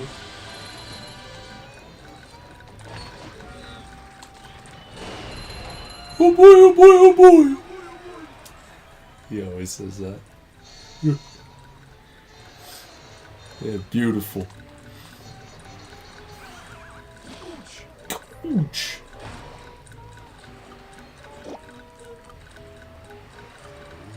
Ooh, scary cave.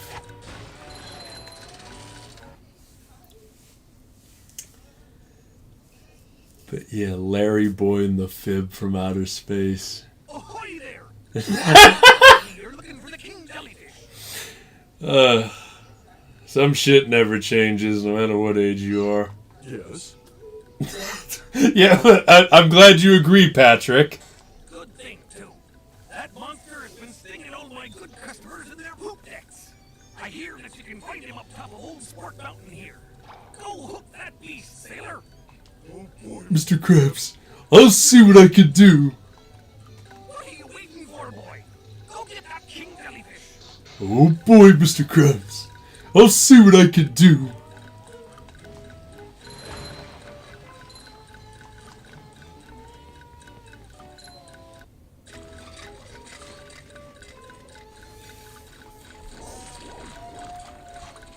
You know what you need to get? What? A second screen. I ain't got the money for that. I know, but you need it. I mean, I have the... Something that lets you look at the chat while you're doing the shit, basically. Yeah. I mean, I don't think... I have you here at least to help with that, but I don't think anyone's fucking here, right? I don't... I can look at chat. I'm on my phone. Do you know how hard it is to keep switching from Twitch and YouTube on my phone? Fair enough. I love that the NPCs actually, like, dance. You hear me? God for him. You hear this chat? That's why he brought me on. No, it's not. That's not why I did it. Honestly, it never crossed my mind until you pointed out that, like, Proxy was in chat. I'm like, oh wait, he could just do that for me, couldn't he?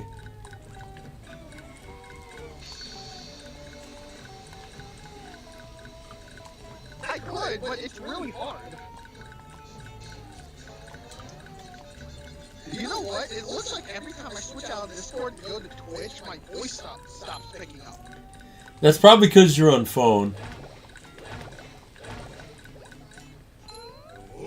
Hello, Mrs. Puff. When I look at it, it's over. Why does it stop? But yes, I am using my phone, Kuda. I didn't bring my laptop to because I was trying to take a break from... Oh God, Kuda's here. What has he been saying about all this random theology stuff? Because I'm pretty sure Kuda's an atheist. The first thing he said, we blaming women? Let's go! Let's go!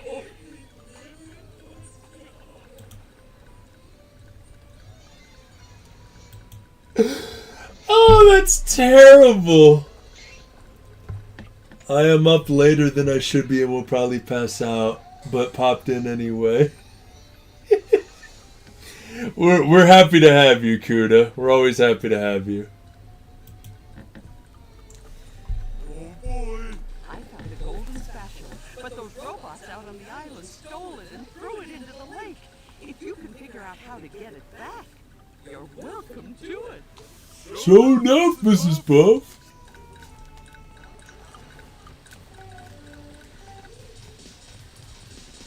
Alright, I'm gonna stop looking at YouTube and Twitch because this is not working.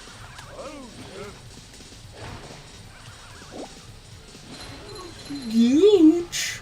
I'm sorry, every new chatters who might show up. I'm sorry, I can't respond. I know you can hear my more. I get it because I have to pay attention to you guys. We're trying to. It's not my fault I can't fucking see him. It's his fault he can't see you. He could easily put you on his phone, but You right. Ow. that's why you should check out my streams that I don't do. Yeah, you don't fucking stream at all. You dick. I'm a hero! Do what? Say it's an audience of two, assuming Proxy's still here. Yeah, I don't think Proxy's still here. I don't think very many people even like entertain theology as much as we do. That's not true. There are people who are definitely...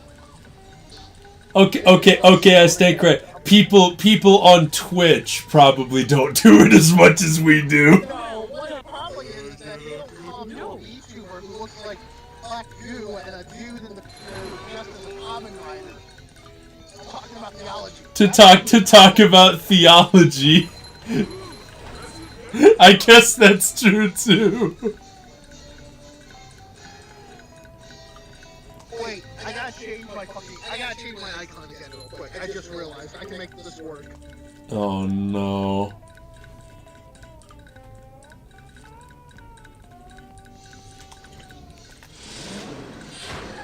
Come on, there we go, that's a good one.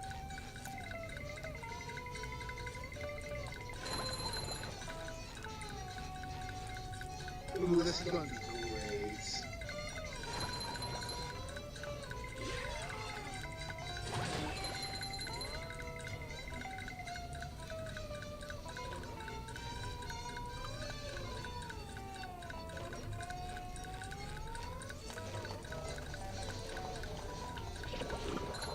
Oh, you can just get it like that. Hey, there's something you should know. Yeah. Not right this second, you should know, because I gotta fix this finish. Oh But no. once it's fixed, you will know. Okay, there we go. Please work. Did I change? Did you change? Let's see here.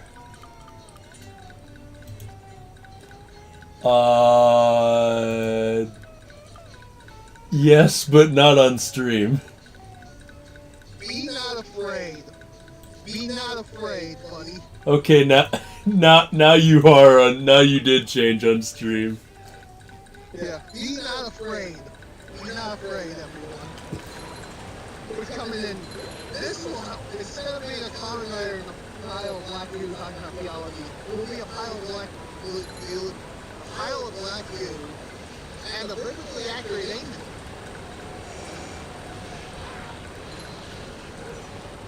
This is the best idea. I guess.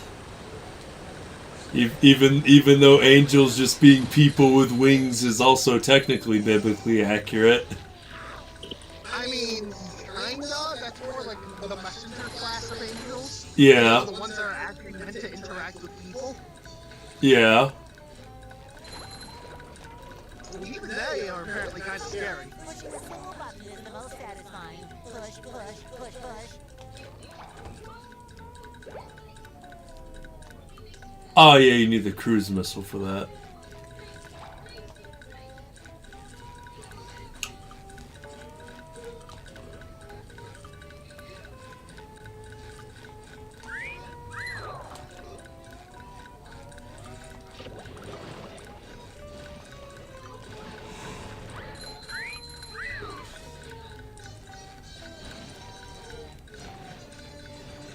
Of course, there is also the Sons of God thing we talked about too, which we don't know if they were messengers or warriors or what.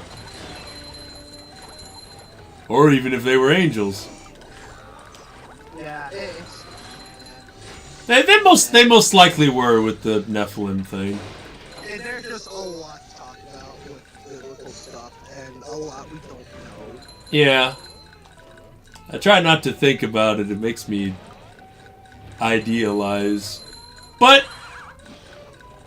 on the other hand, How do you feel that dinosaurs might have been mentioned no less than 3 times in the Bible? it brings up a ton of questions on like 3 different parts of my brain that I'd rather not get into. Are you sure? It's a lot of fun. I know, but I still would rather not.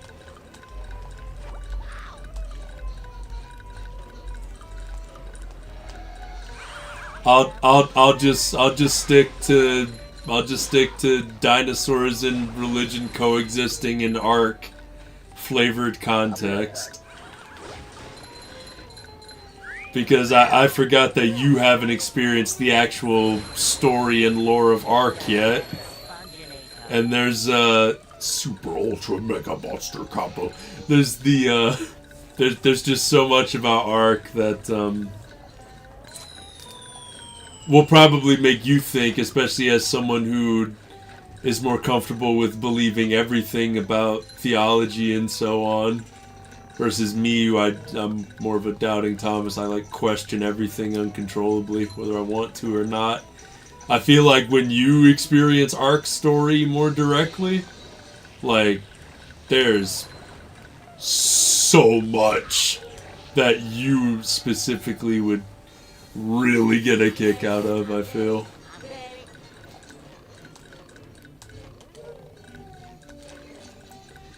So hopefully next time you actually join me for a collab like this, we'll both be able to actually play that together. But now that I remember, we need to actually wait for, we need to wait for you to get the actual new, better version of Ark. You still got the version from the Evolved. Can I make that jump? We'll go and find out. Atta boy, SquarePants.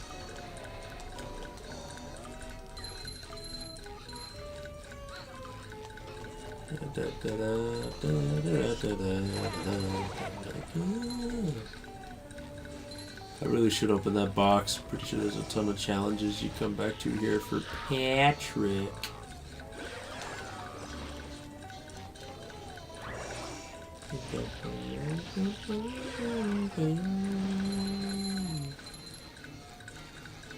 Alright, I'm back. Of course I got double teamed by customers at that exact moment. Sounds about right, yeah. Anyways, hey, I have an announcement to make to everyone. Ark's bad, just play Power World. I'm good. All that talk of theology and love and belief, and you instill such rage within me. Why? Why would you do this? The 3 hours were so miserable.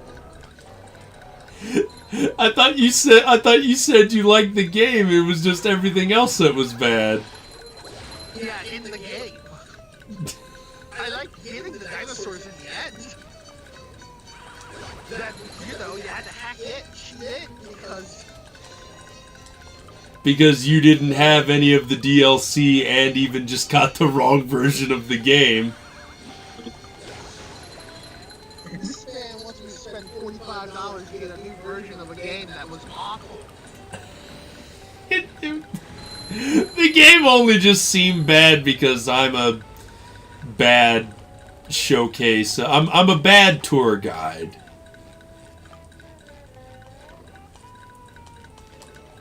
Once you get Ascended and you get all the DLCs for free, except for the new ones that are specifically for Ascension, everything that was ever in Ark Evolved is completely free in Ark Ascended. And why people stopped playing Ark after the horrible experience I had. I need to tell you, if this was on stream, it would be the worst advertisement Ark got. But this would probably be the biggest boom and growth he ever got, because it would be fun suffering. I'm really sorry I made it that miserable for you. It's not your fault, I think it's just our fault. It definitely was a lot of it on me.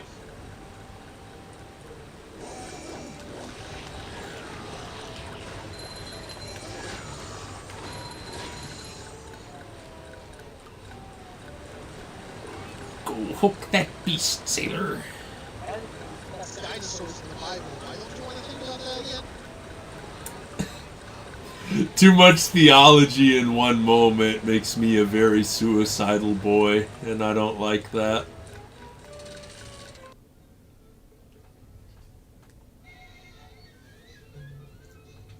Bubble Buddy! Bubble Buddy! Step quietly there. That king jellyfish is just up at the top of this path. Good luck. You'll need it. Thanks, Bubble Buddy. He's so shiny. Like, look at him. He's so shiny. And he's just happy, and he's got the hat. Everyone needs Bubble Buddy in their life. Stupid physics making it impossible in this one.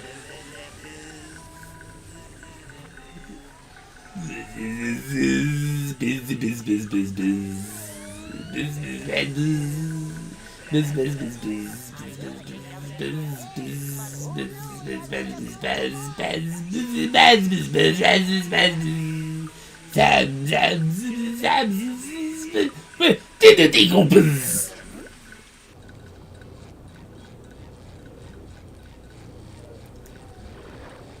Thinking about how cool the afterlife is makes me think about how sucky this life is.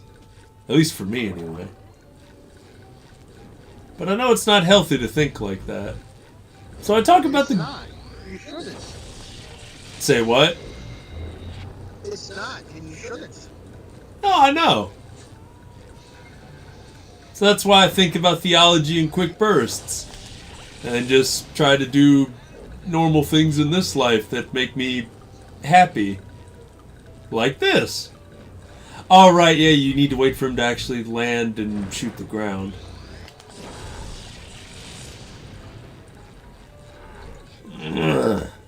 Dinosaurs were likely mentioned about 3 times in the Bible, right?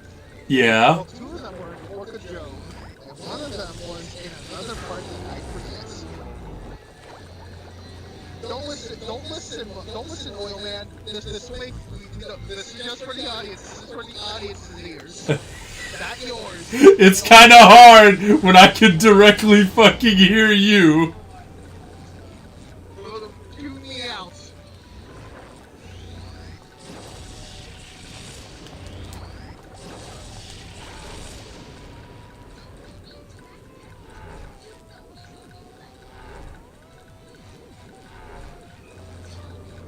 Man, I just realized giving up this is like the funniest bit of this stream. He did. Oh, shit.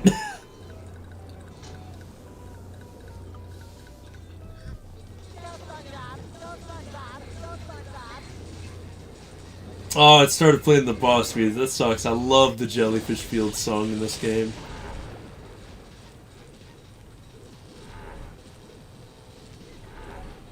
And the boss music in this game's pretty good, too. Music in general in this game's pretty fucking phenomenal, actually.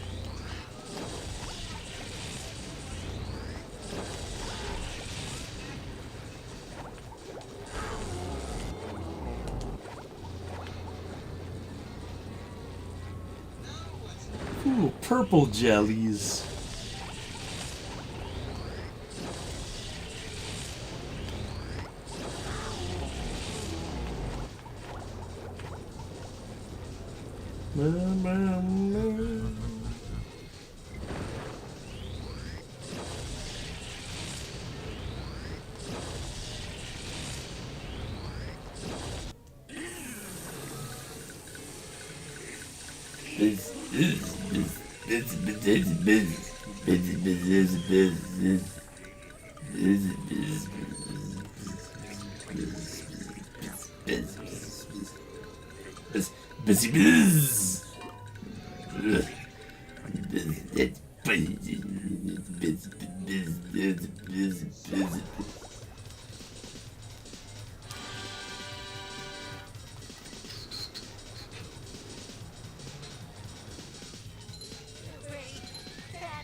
Now for one of the most fun slides in the game.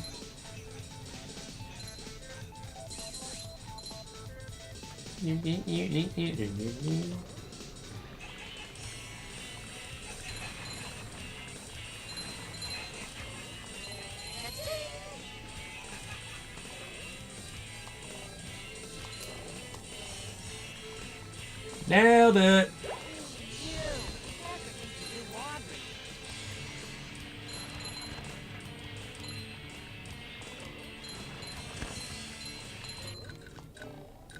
Whew. Only get one shot at that.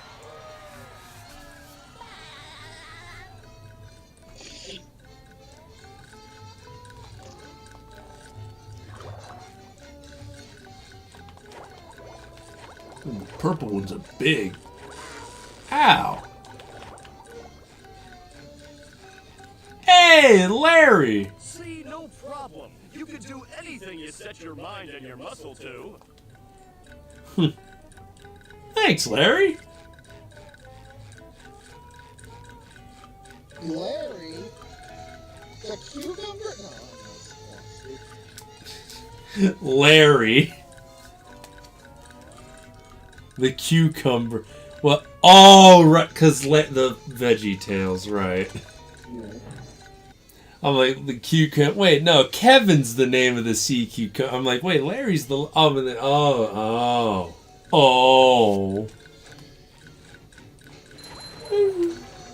Anything for my best friend Squidward. Can I rub some on? What if I just gave you this?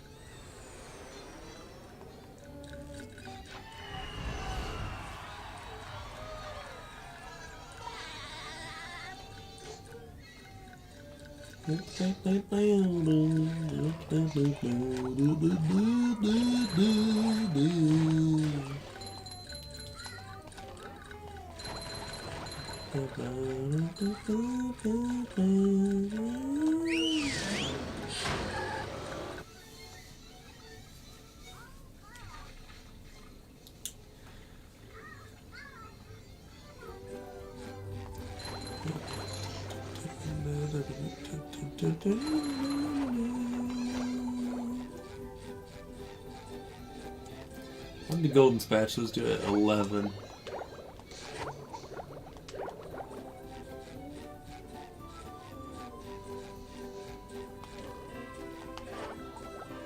Sorry, Pat.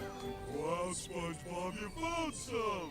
Now they're back home, safe where they belong. Golden back scratcher. Spatula. I don't speak Italian.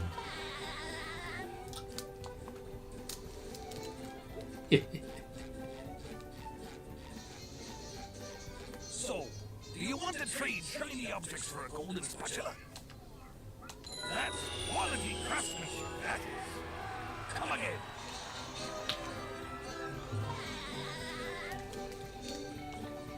Does it raise by 1,000? Your treasure chest's looking a bit...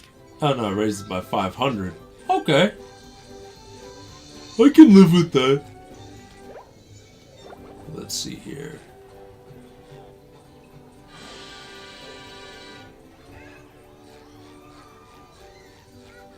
What the? What is that?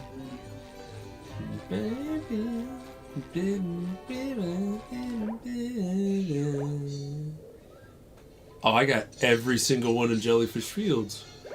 Okay.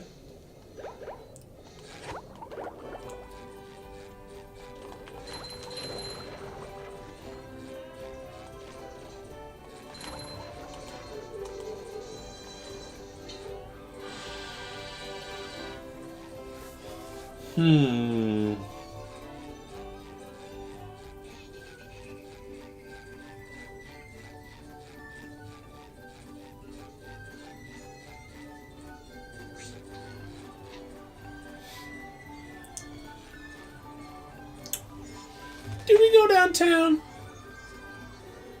I think we'll go Making my way downtown. downtown, walking past Well- faces, passing them homebound. Well, now I definitely need to go downtown, Bikini Bottom, to cleanse my mind of that trash music with quality music. Oh, no, oh, you want to play it that way? Link you a video. Partial joke, mainly because I fucking love the soundtrack of this level. Once a bustling metropolis, now a debris-covered crater. I don't suggest playing it on stream, but I am going to post this here. SpongeBob, There the you go. robots are destroying downtown Bikini Bottom. We have to evacuate. All right, but it's gonna take a while to get all this dust. Not vacuum, evacuate. We have to get everyone to safety.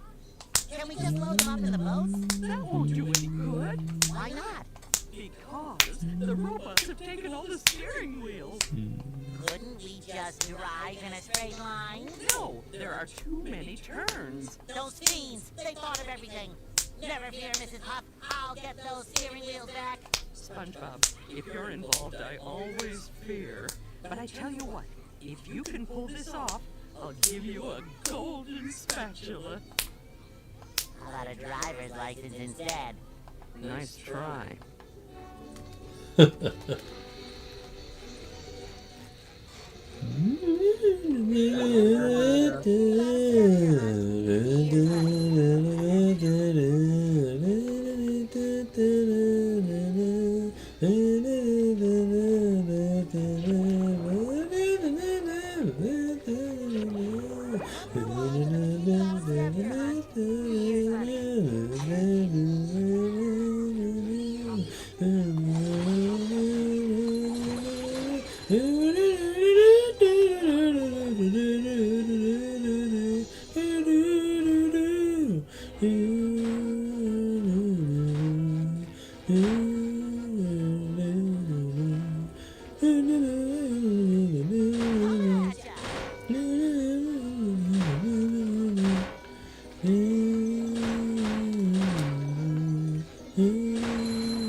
I feel like I knew Sponge.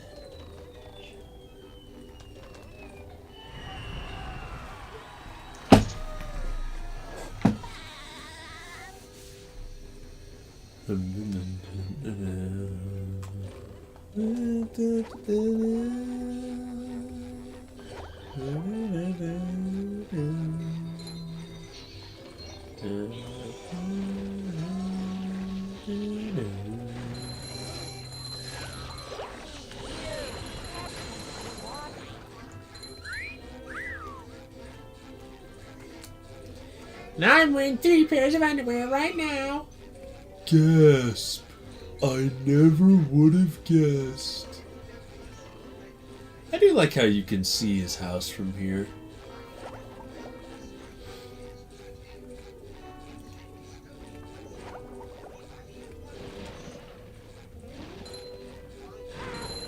Ow! Don't know how that was arranged to hurt me, but whatever.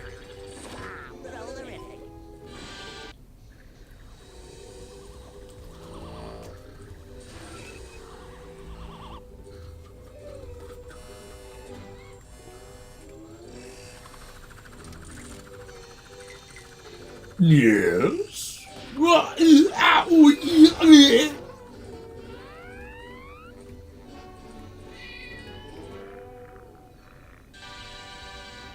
This robot is called G-Love.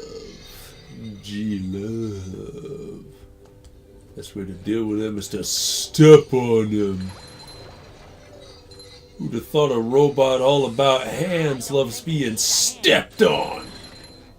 Freaky ass robot! Gotta learn to deal with these things.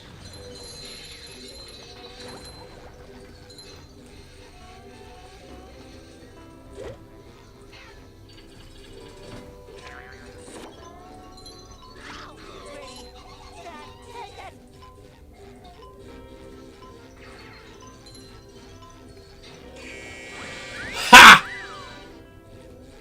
Joke's on you, dickhead.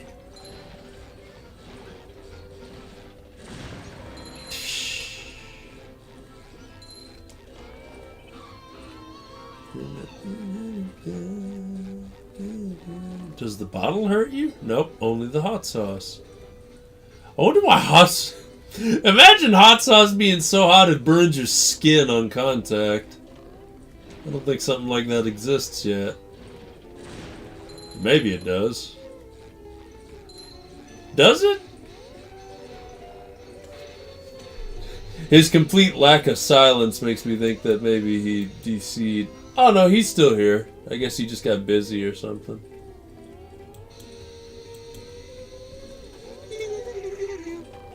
Okay, there he is. Now I can actually hear him.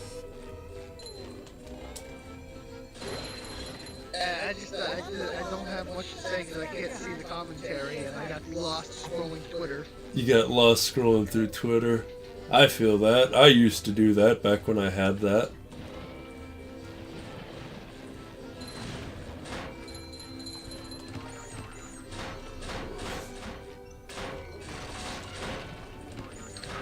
Ow! Oh man. There's no way to destroy the Stonehead Tikis.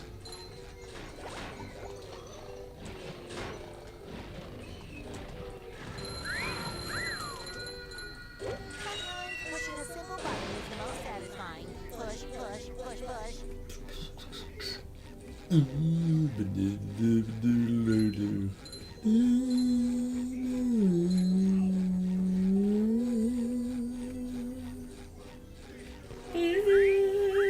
Hey, I have a question. Yeah. Do you like Spider-Man with or without the spider? Could you run that one by me again, Chief? What? Do you like Spider-Man? What? Ow! What do you mean by that? Look in the chat and you shall have... Never mind. This thing's a piece of shit. Let's try it again. This is without spider. Bro's just throwing everything out the window at This is with us. spider. There you go. Even though without spider.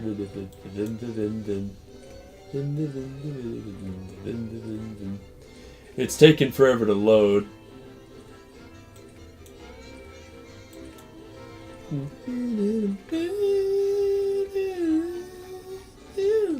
This door is locked from the inside. Who would do such a thing? You'll have to open this door from the inside. Sure thing, Bubble Buddy. You ain't steered me wrong yet.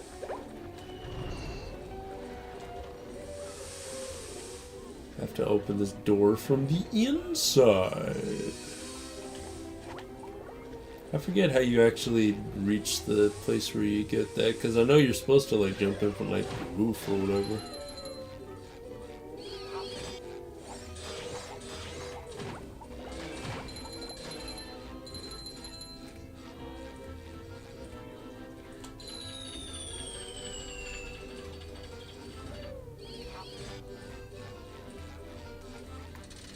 The sea needle.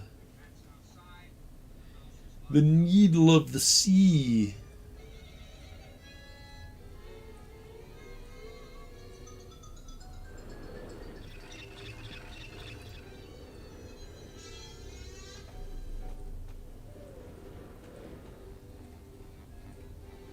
Ah, there you are, boy. Someone's broken the sea needle. That's horrible. The sea needle is the cradle of Crochet Corner. Yes? Yes, it is. But what's more important is that there are tikis and shiny objects just outside the windows. Mr. Krabs, how can you think of money at a time like this? Easy. Just clear my mind. Money, money, money. Now listen here, boy. You know that I'll give you golden spatulas if you bring me shiny objects. But I'm going to sweeten the deal. If you can break all the tikis here at the sea needle, I'll give you a bonus golden spatula. Why would I want to break the tikis, Mr. Krabs? Because they were laughing at you and calling you funny names. What kind of funny names? You know, SpongeBob Butt Pants. That's not very funny. No, but they said your mom was ugly. Ugly? All right, Mr. Krabs, break the micelle. You got a deal. Hey, little goofball. Right, yeah, that one you need the cruise missile for.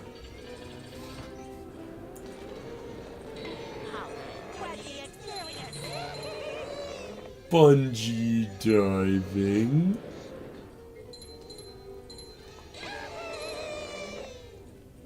I still imagine bungee jumping by your underpants is probably just like the worst pain imaginable. Yeah, that sounds terrible. Well, that's what he's doing. I think he needs a sponge. He doesn't really feel physical pain. It's all emotional.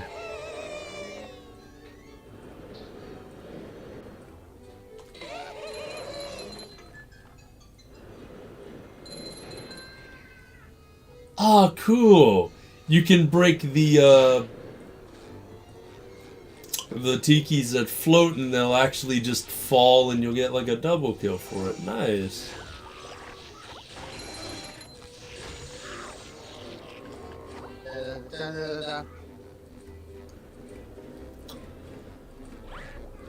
And now you want...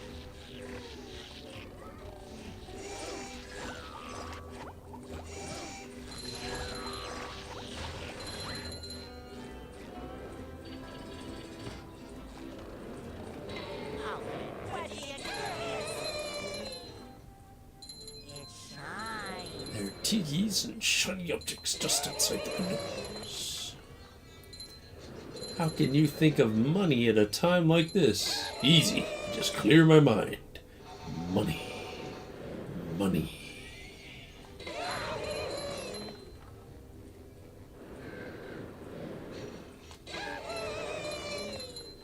I should take care of that.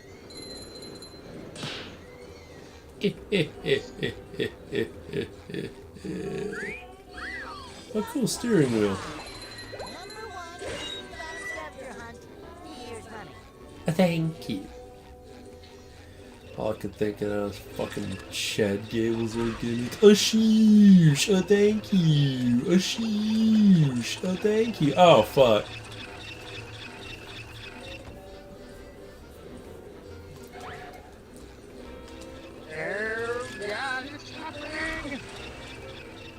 What's happening? Whatever's going on in the screen that I can't see. What's going on with my stream now you can't see?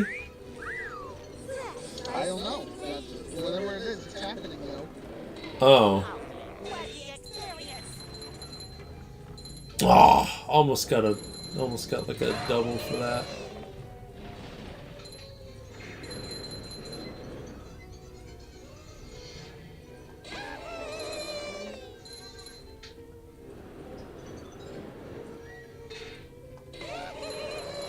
Spectacular, spectacular, Spider-Man.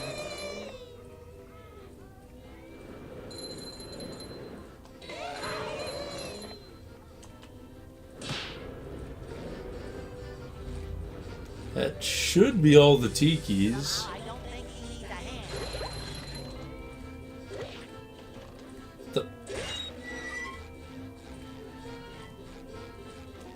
Smash all the tea.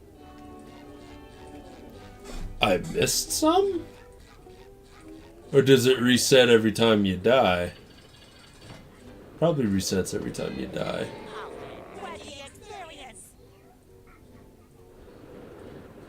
Most probably.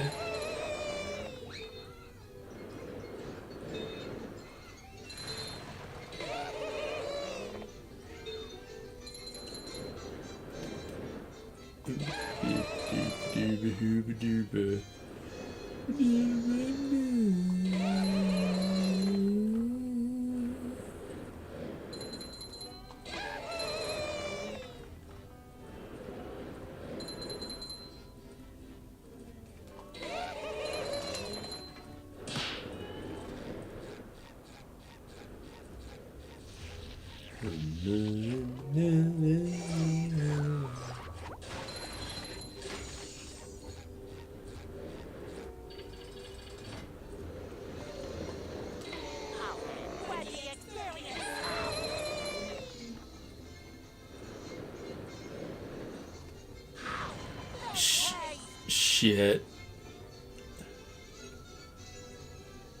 I'm ready.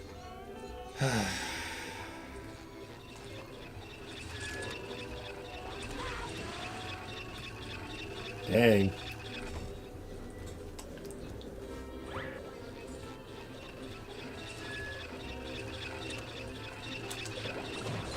There we go. Should probably do this one then.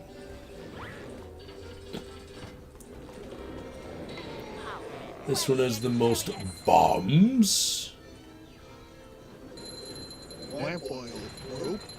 Bombs? You want it? It's yours, my friend. As long as you have enough rupees.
Snap.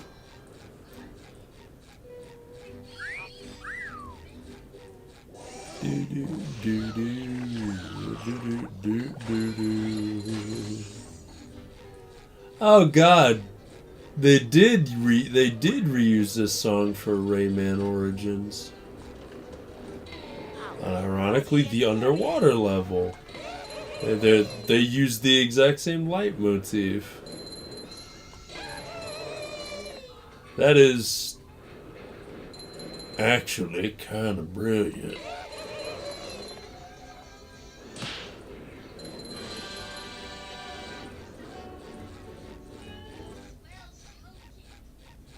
Good work, boy. Here's the golden spatula, like I promised.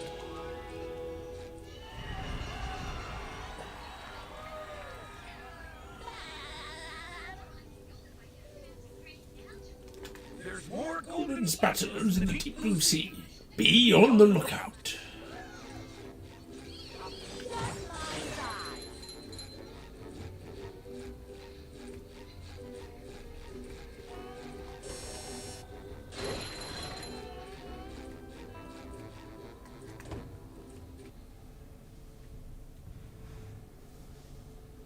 Man, I probably got. Don't what? You probably gotta leave. Yeah, because job, gotta clean up the store. Yeah, that's fair. That's fair. That's fair. Thanks for sticking with me though. Say what? Also what? Also, I eventually do want to switch back to being woolly. I mean, you could have done that literally at any point. No, I could have dropped that on stream. Yes, you could have. No. The stream literally starts with you being Wooly's gigantic fucking face and going, so what are we gonna do? Look, that was accidental digital blackface. I digital blackface.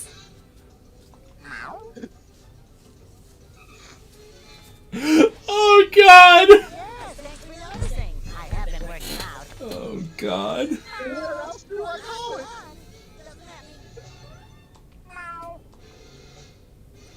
Oh, that's the entrance to the rooftop? Right, are you- Still the lighthouse? Uh-huh. There's another golden spatula. I could really use that. Ow! What do you mean get Sandy to help me? I can get Anyway, through yeah, I'm this. gonna head out. Bye. Okay, stay safe. Take it easy. Oh, Goodbye, that gas was fake. I know thou shalt witness me despite none of you being here. Okay, I'm Very definitely well. not making that jump. How is anyone going to get across I know I was the only reason you all showed up, but that is okay. Hey, fuck you! Uh-oh, more robots. Holy Dutchman's ghost! That gap looks impossible! And impassable! Okay, I'll go get Sandy to help me out.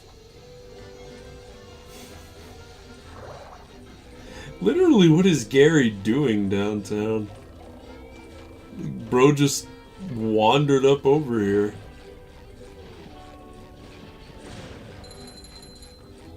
It shines! Satisfying.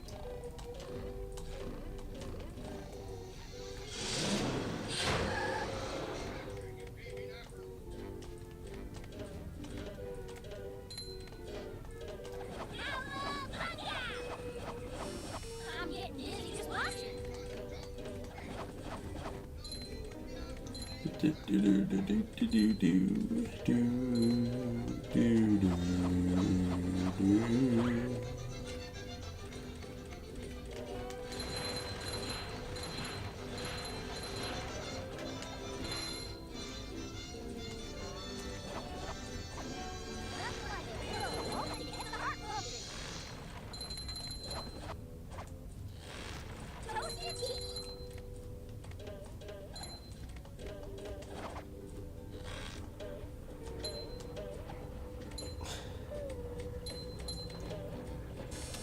No, you don't.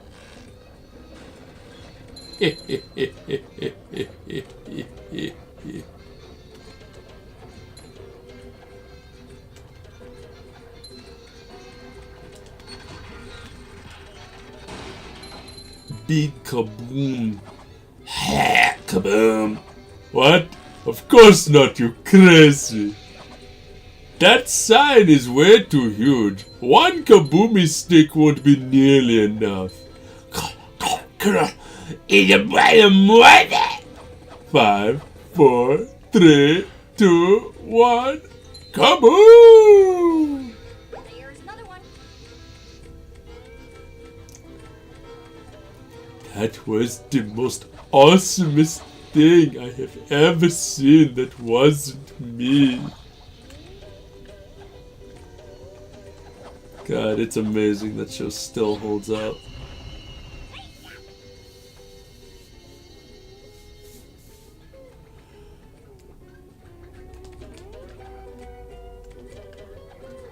I'd also like to point out we just broke through someone's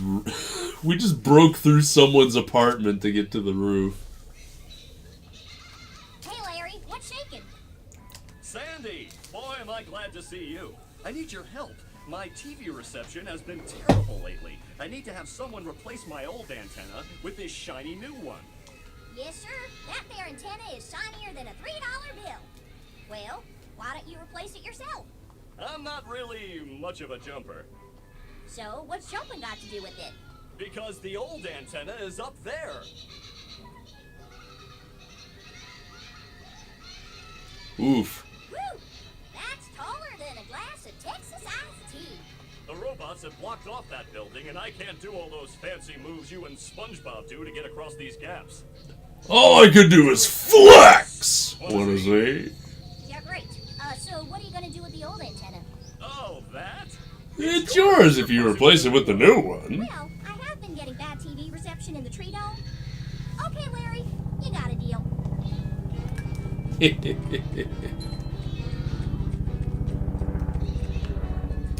I'm pretty sure... No, I was right about something being back there, but it's just a character change thing. Take that. Oh yeah. Spingebill Squam Pan is needed for this. Oh! Dang.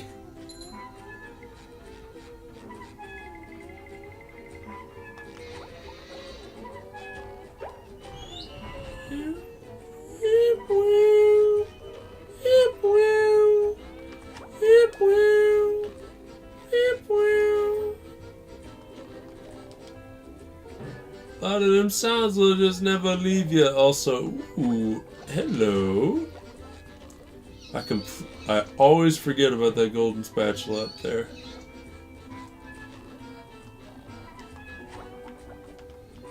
What the heck? I know I can make that. You have to be able to, kinda.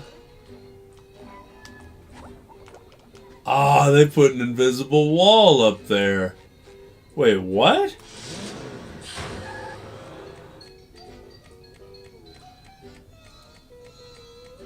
So how do you get up there? No, you have to be able to get that with square pants. Like, there's no other way to get up there.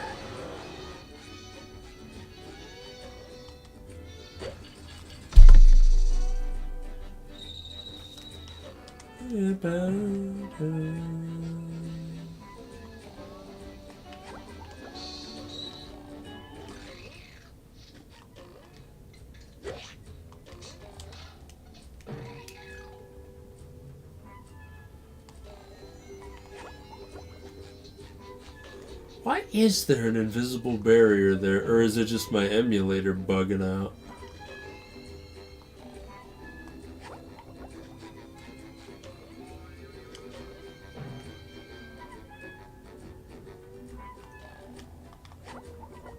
Huh.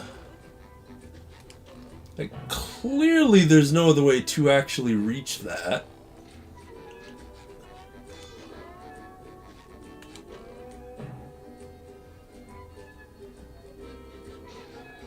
We'll keep trying. Because why else would there be a fucking teleport box right there? But there's still no way to actually reach the thing itself.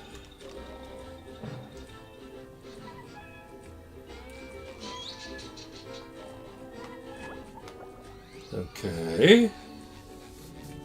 Any swing panels? No.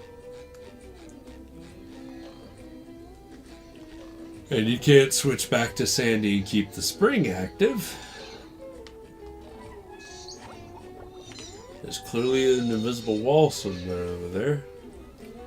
Yeah, fuck it. Guess we'll do it later.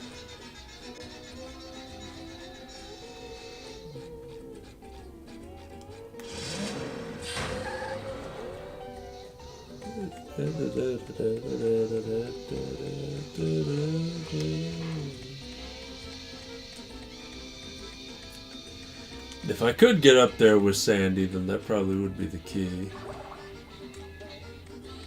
Yeah, no.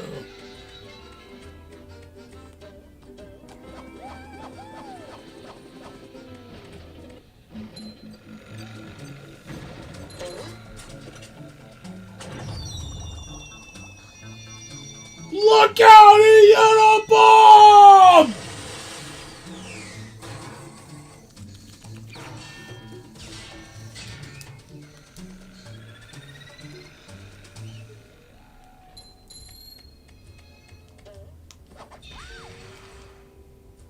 Damn.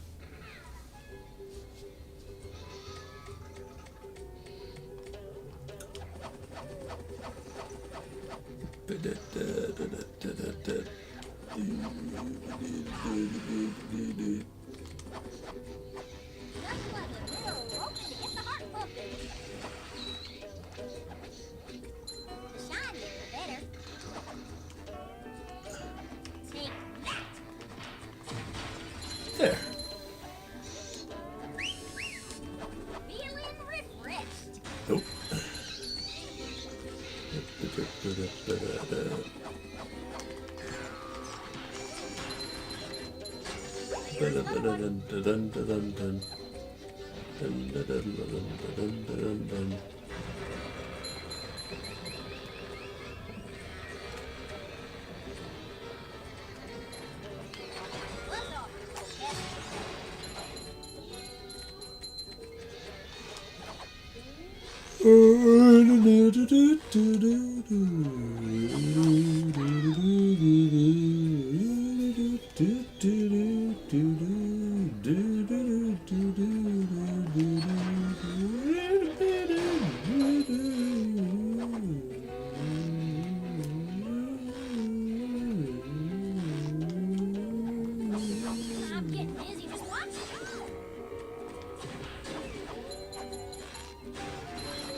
New path. That's how you get it. I remember now.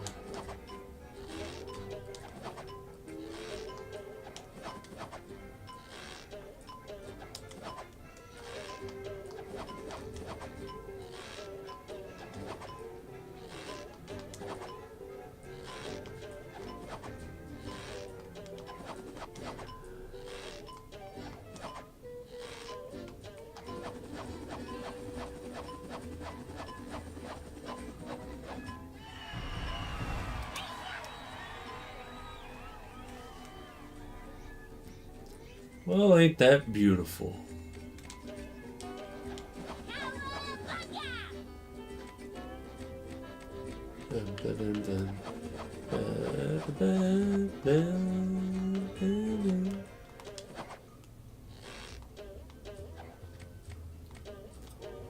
If this was made for the PS1, perfect console. Perfect console generation. I'd firmly say that about the 1 versus the 2. All it needed is a good SpongeBob game, and everything would have been perfect. Then again, SpongeBob didn't even exist until like closer to the end of the PS1's time in the spotlight in the sun.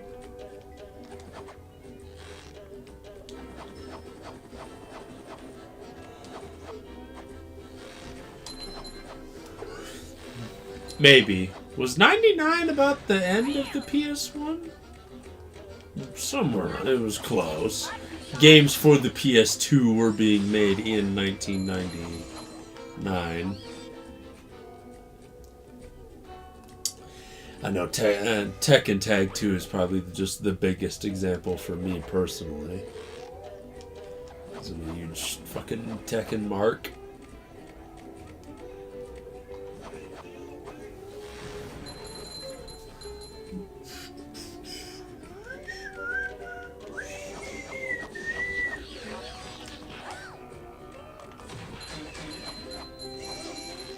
No.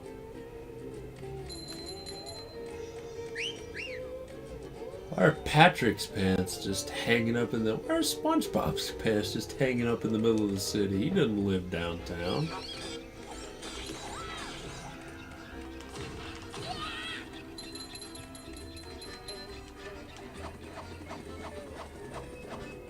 Yoink. Yoink.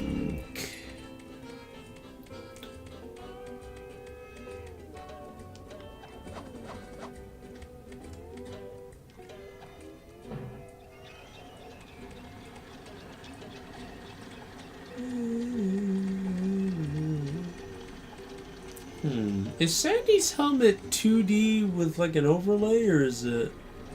Oh, you know, that's full 3D. Full 3D transparent helmet. Ain't that nice?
Save myself on that one.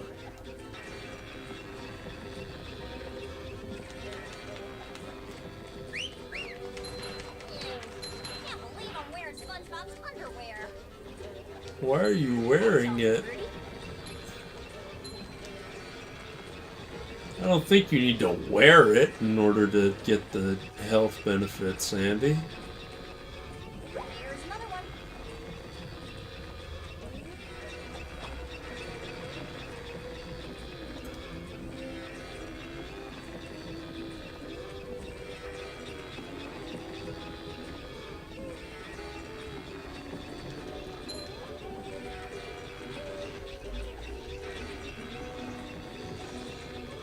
Someone better make good use of all these.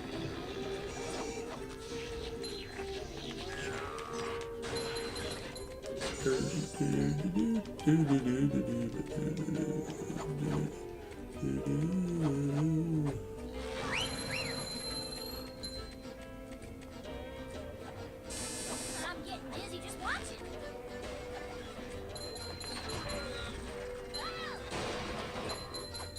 Gotcha! Ha ha ha.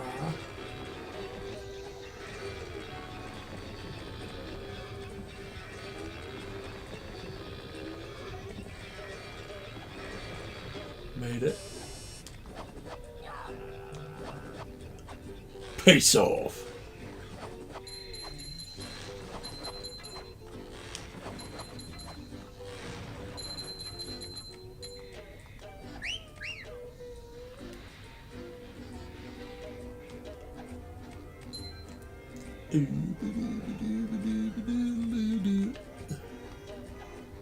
Does jumping on this give you any... No.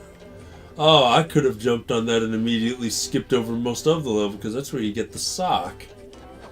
Huh.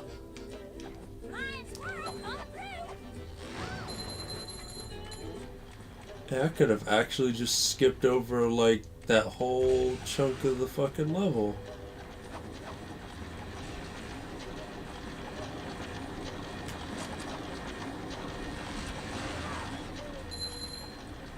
Damn.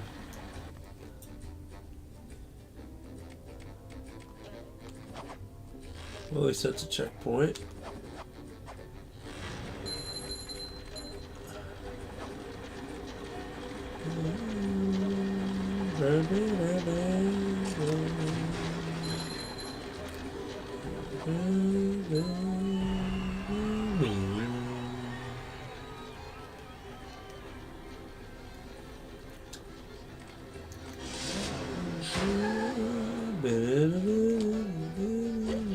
Sometimes pushing a simple button is the most satisfying. Push, push, push, push. Now, I know there was something in the back of the building. The sock.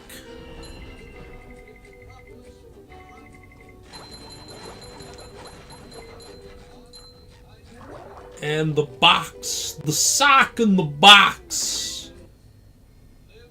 Alright, let's do this. Oh wait, yeah. Let's actually go back. I'm pretty sure you can do the lighthouse with Sandy.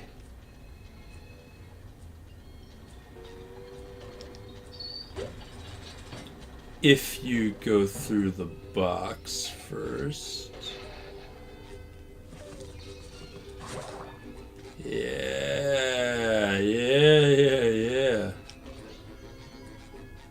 Okay.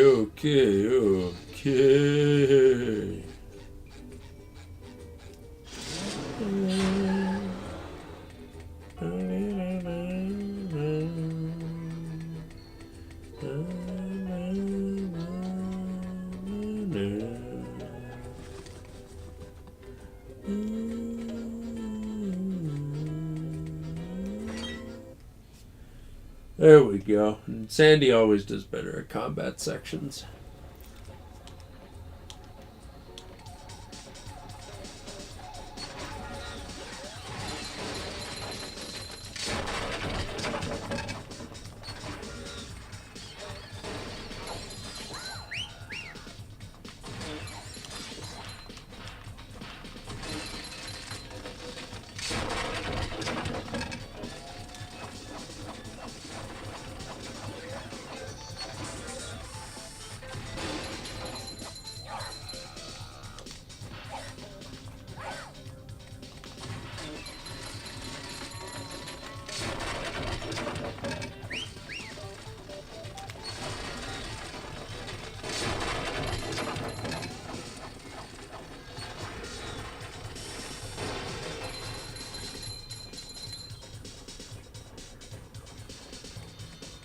Hello.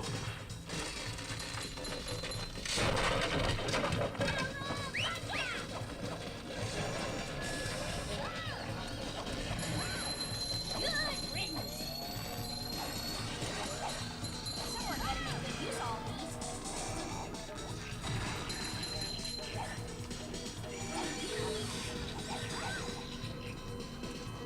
Damn. This is where the real action is. Take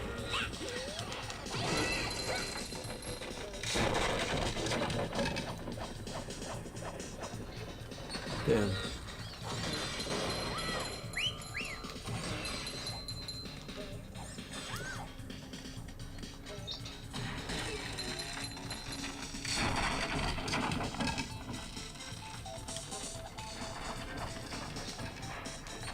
Dang it. I'm getting dizzy just watching. Ew. Oh, fuck I off. believe I'm wearing SpongeBob's underwear. Man. Blood is really won't you hit the heart book? Blood dog. Yes.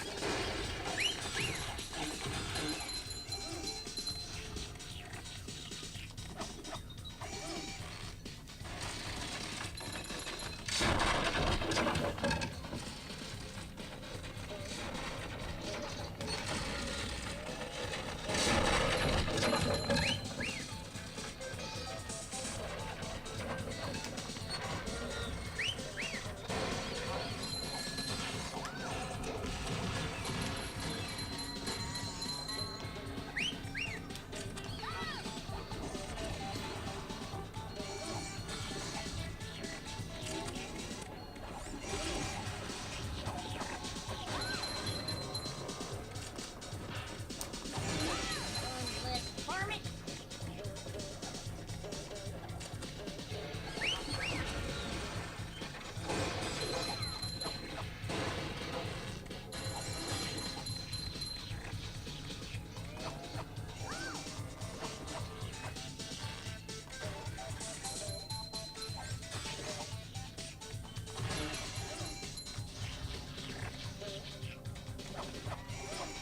No.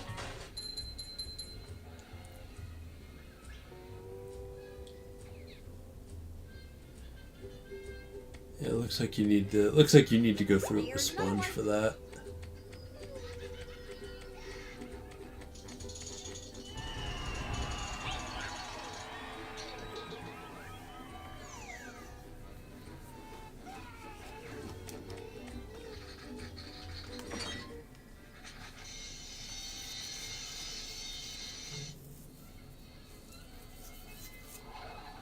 Hey there, Sandy. Howdy, Bubble Buddy. Pretty sure you need to go through. Hey there. Howdy, Bubble. Yeah, you need to go through the whole thing as sponge again. Which, okay, you have the teleport boxes. It shouldn't take that long.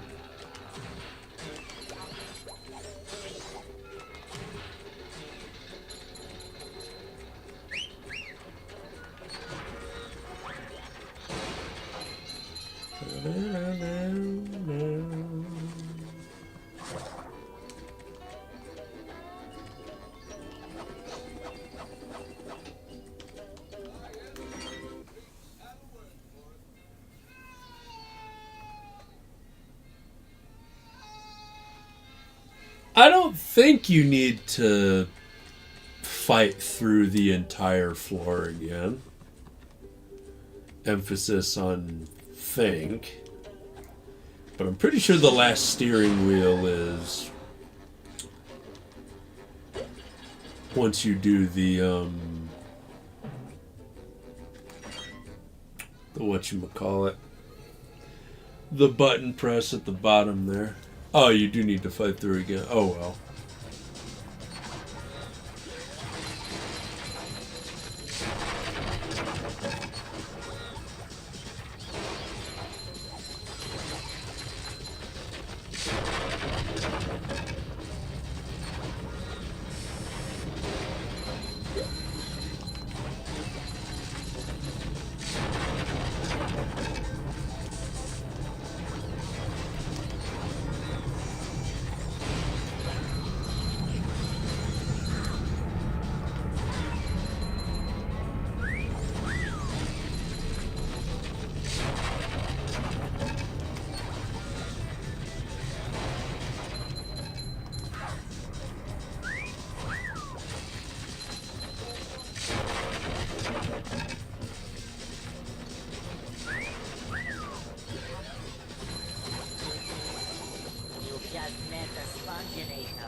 Beautiful.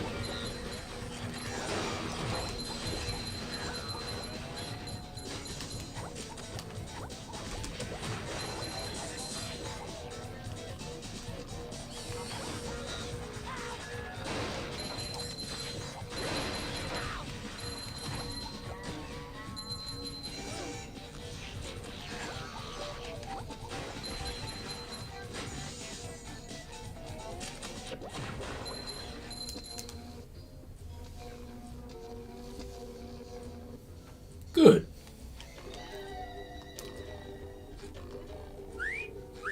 So that'll take care of everything over there.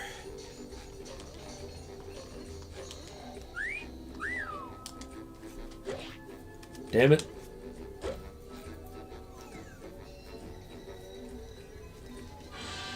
Ah, it's just the sock. Well, there's still things you need to collect either way.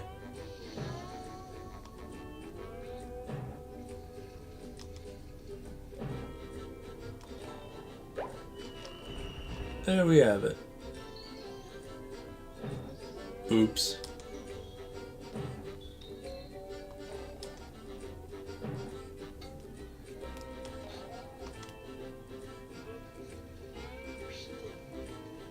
Whee!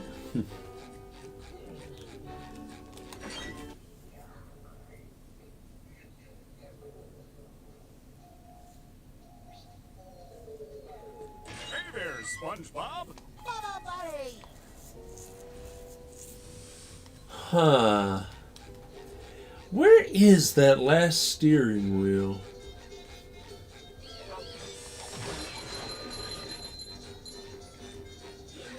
I don't think it's over here.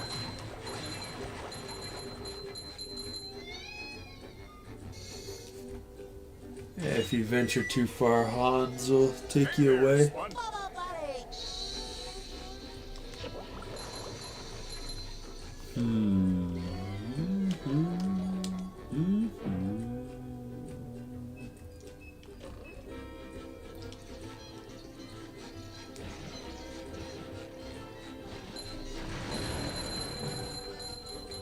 Well, that's one of the fences blown open. Pause. Pause. Alright, Puff Baba. Where's the steering wheel I'm missing?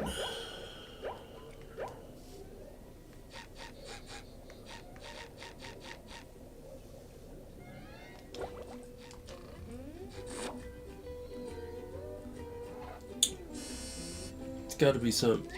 Is that it up there? No, but that's Patrick's sock up there. Maybe you need Sandy in order to make that.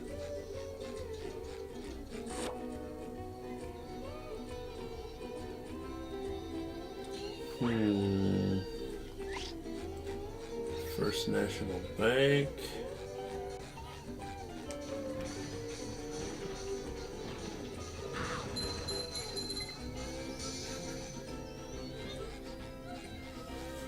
Where is that last steering wheel? Maybe it's at the Sea Needle. There was that other hallway I didn't look down. Because I've already searched everywhere else.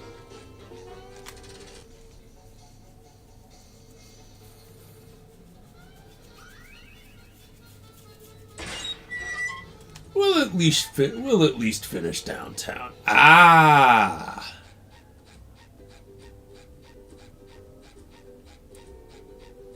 Oh wait, you need the cruise bubble to open that.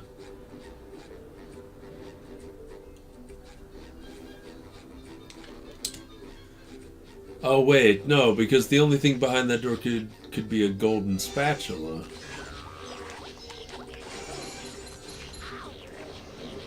Dick!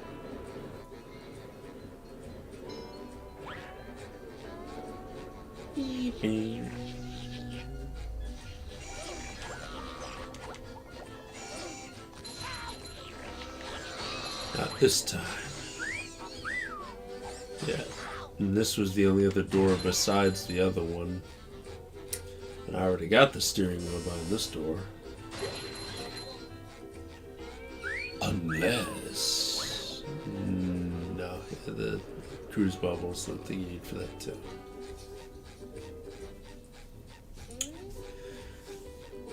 I'm pretty sure I got all the ones up in the high-rise buildings.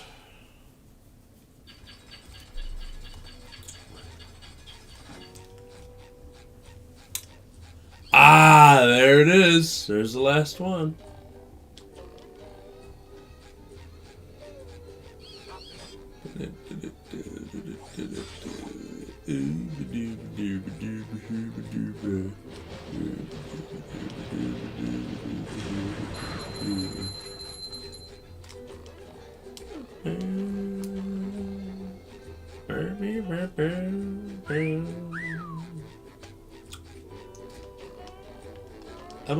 I don't think you can give all the steering wheels to Miss. But matter of fact, I'm almost certain you can. But just in case there's a bit that I forgot, I am curious.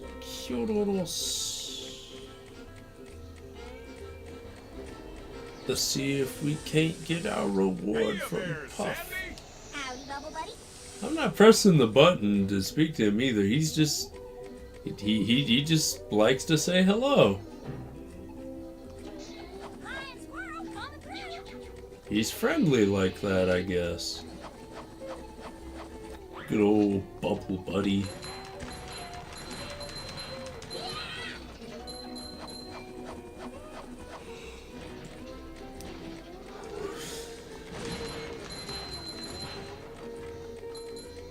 Well, if it isn't Sandy Cheeks.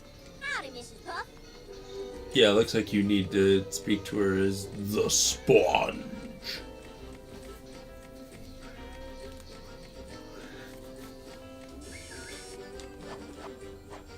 Nothing like a good old open to get the heart pumping. Joy.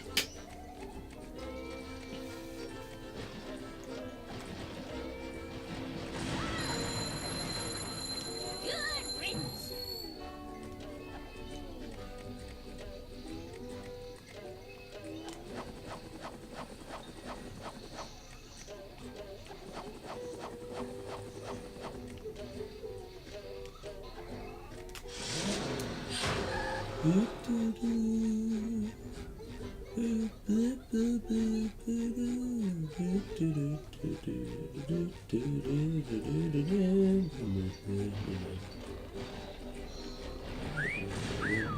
Feel like a new sponge.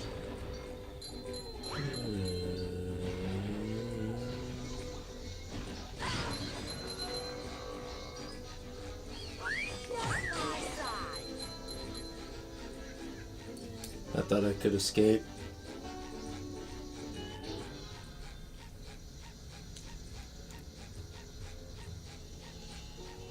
Roll, roll, roll the sponge.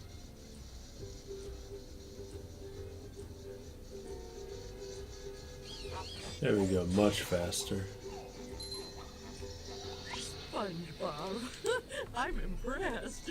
How did you fight? Well, there were these robots. I met Sandy, and the lighthouse was... Okay. Sorry I asked. Here's the golden spatula that I promised you. Thanks, Mrs. Puff. Now I'll help you guys evacuate. But SpongeBob, you don't have a driver's license. Oh, don't I? No, you don't. Well, if I don't, then what's this? A library card. Oh, Trust me, brother, driving is overrated. Just get your ass up and walk. It's like infinitely healthier for you. The healthiest thing anyone could ever do.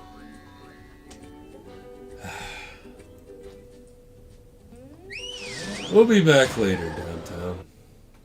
We'll be back later.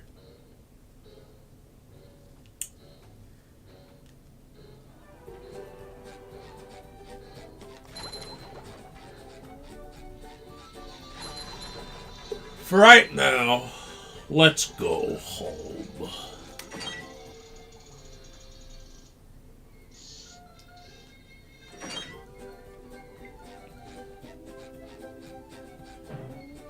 Maybe a little bounce on the old bed. Bouncing the bed means something completely different. People like me versus people like you. But nonetheless, this is probably where we'll call it on this game, for today at least. Lord knows we don't need to blow through the entire game in a single sitting. I learned my mistake doing that with other games.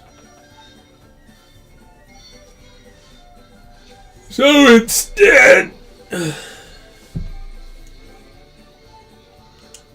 I'll take a break for a little bit, maybe get a couple minutes of sleep, and then I'll inevitably wake up. And then I'll just start streaming again. But it'll probably be a different game. Y'all have seen my list. I got a whole fucking 10 times more than a laundry list at this fucking rate. But it's all right now. And we gotta do more of it, you know. But anyways, I'm always bad at ending words and whatever the fuck have you.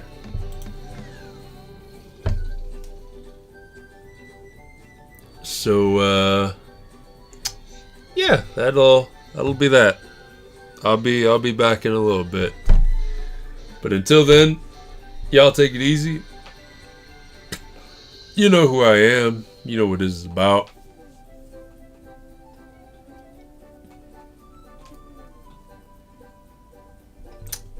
Thank you, Kazobiri, for the collab, and I guess the theology lesson.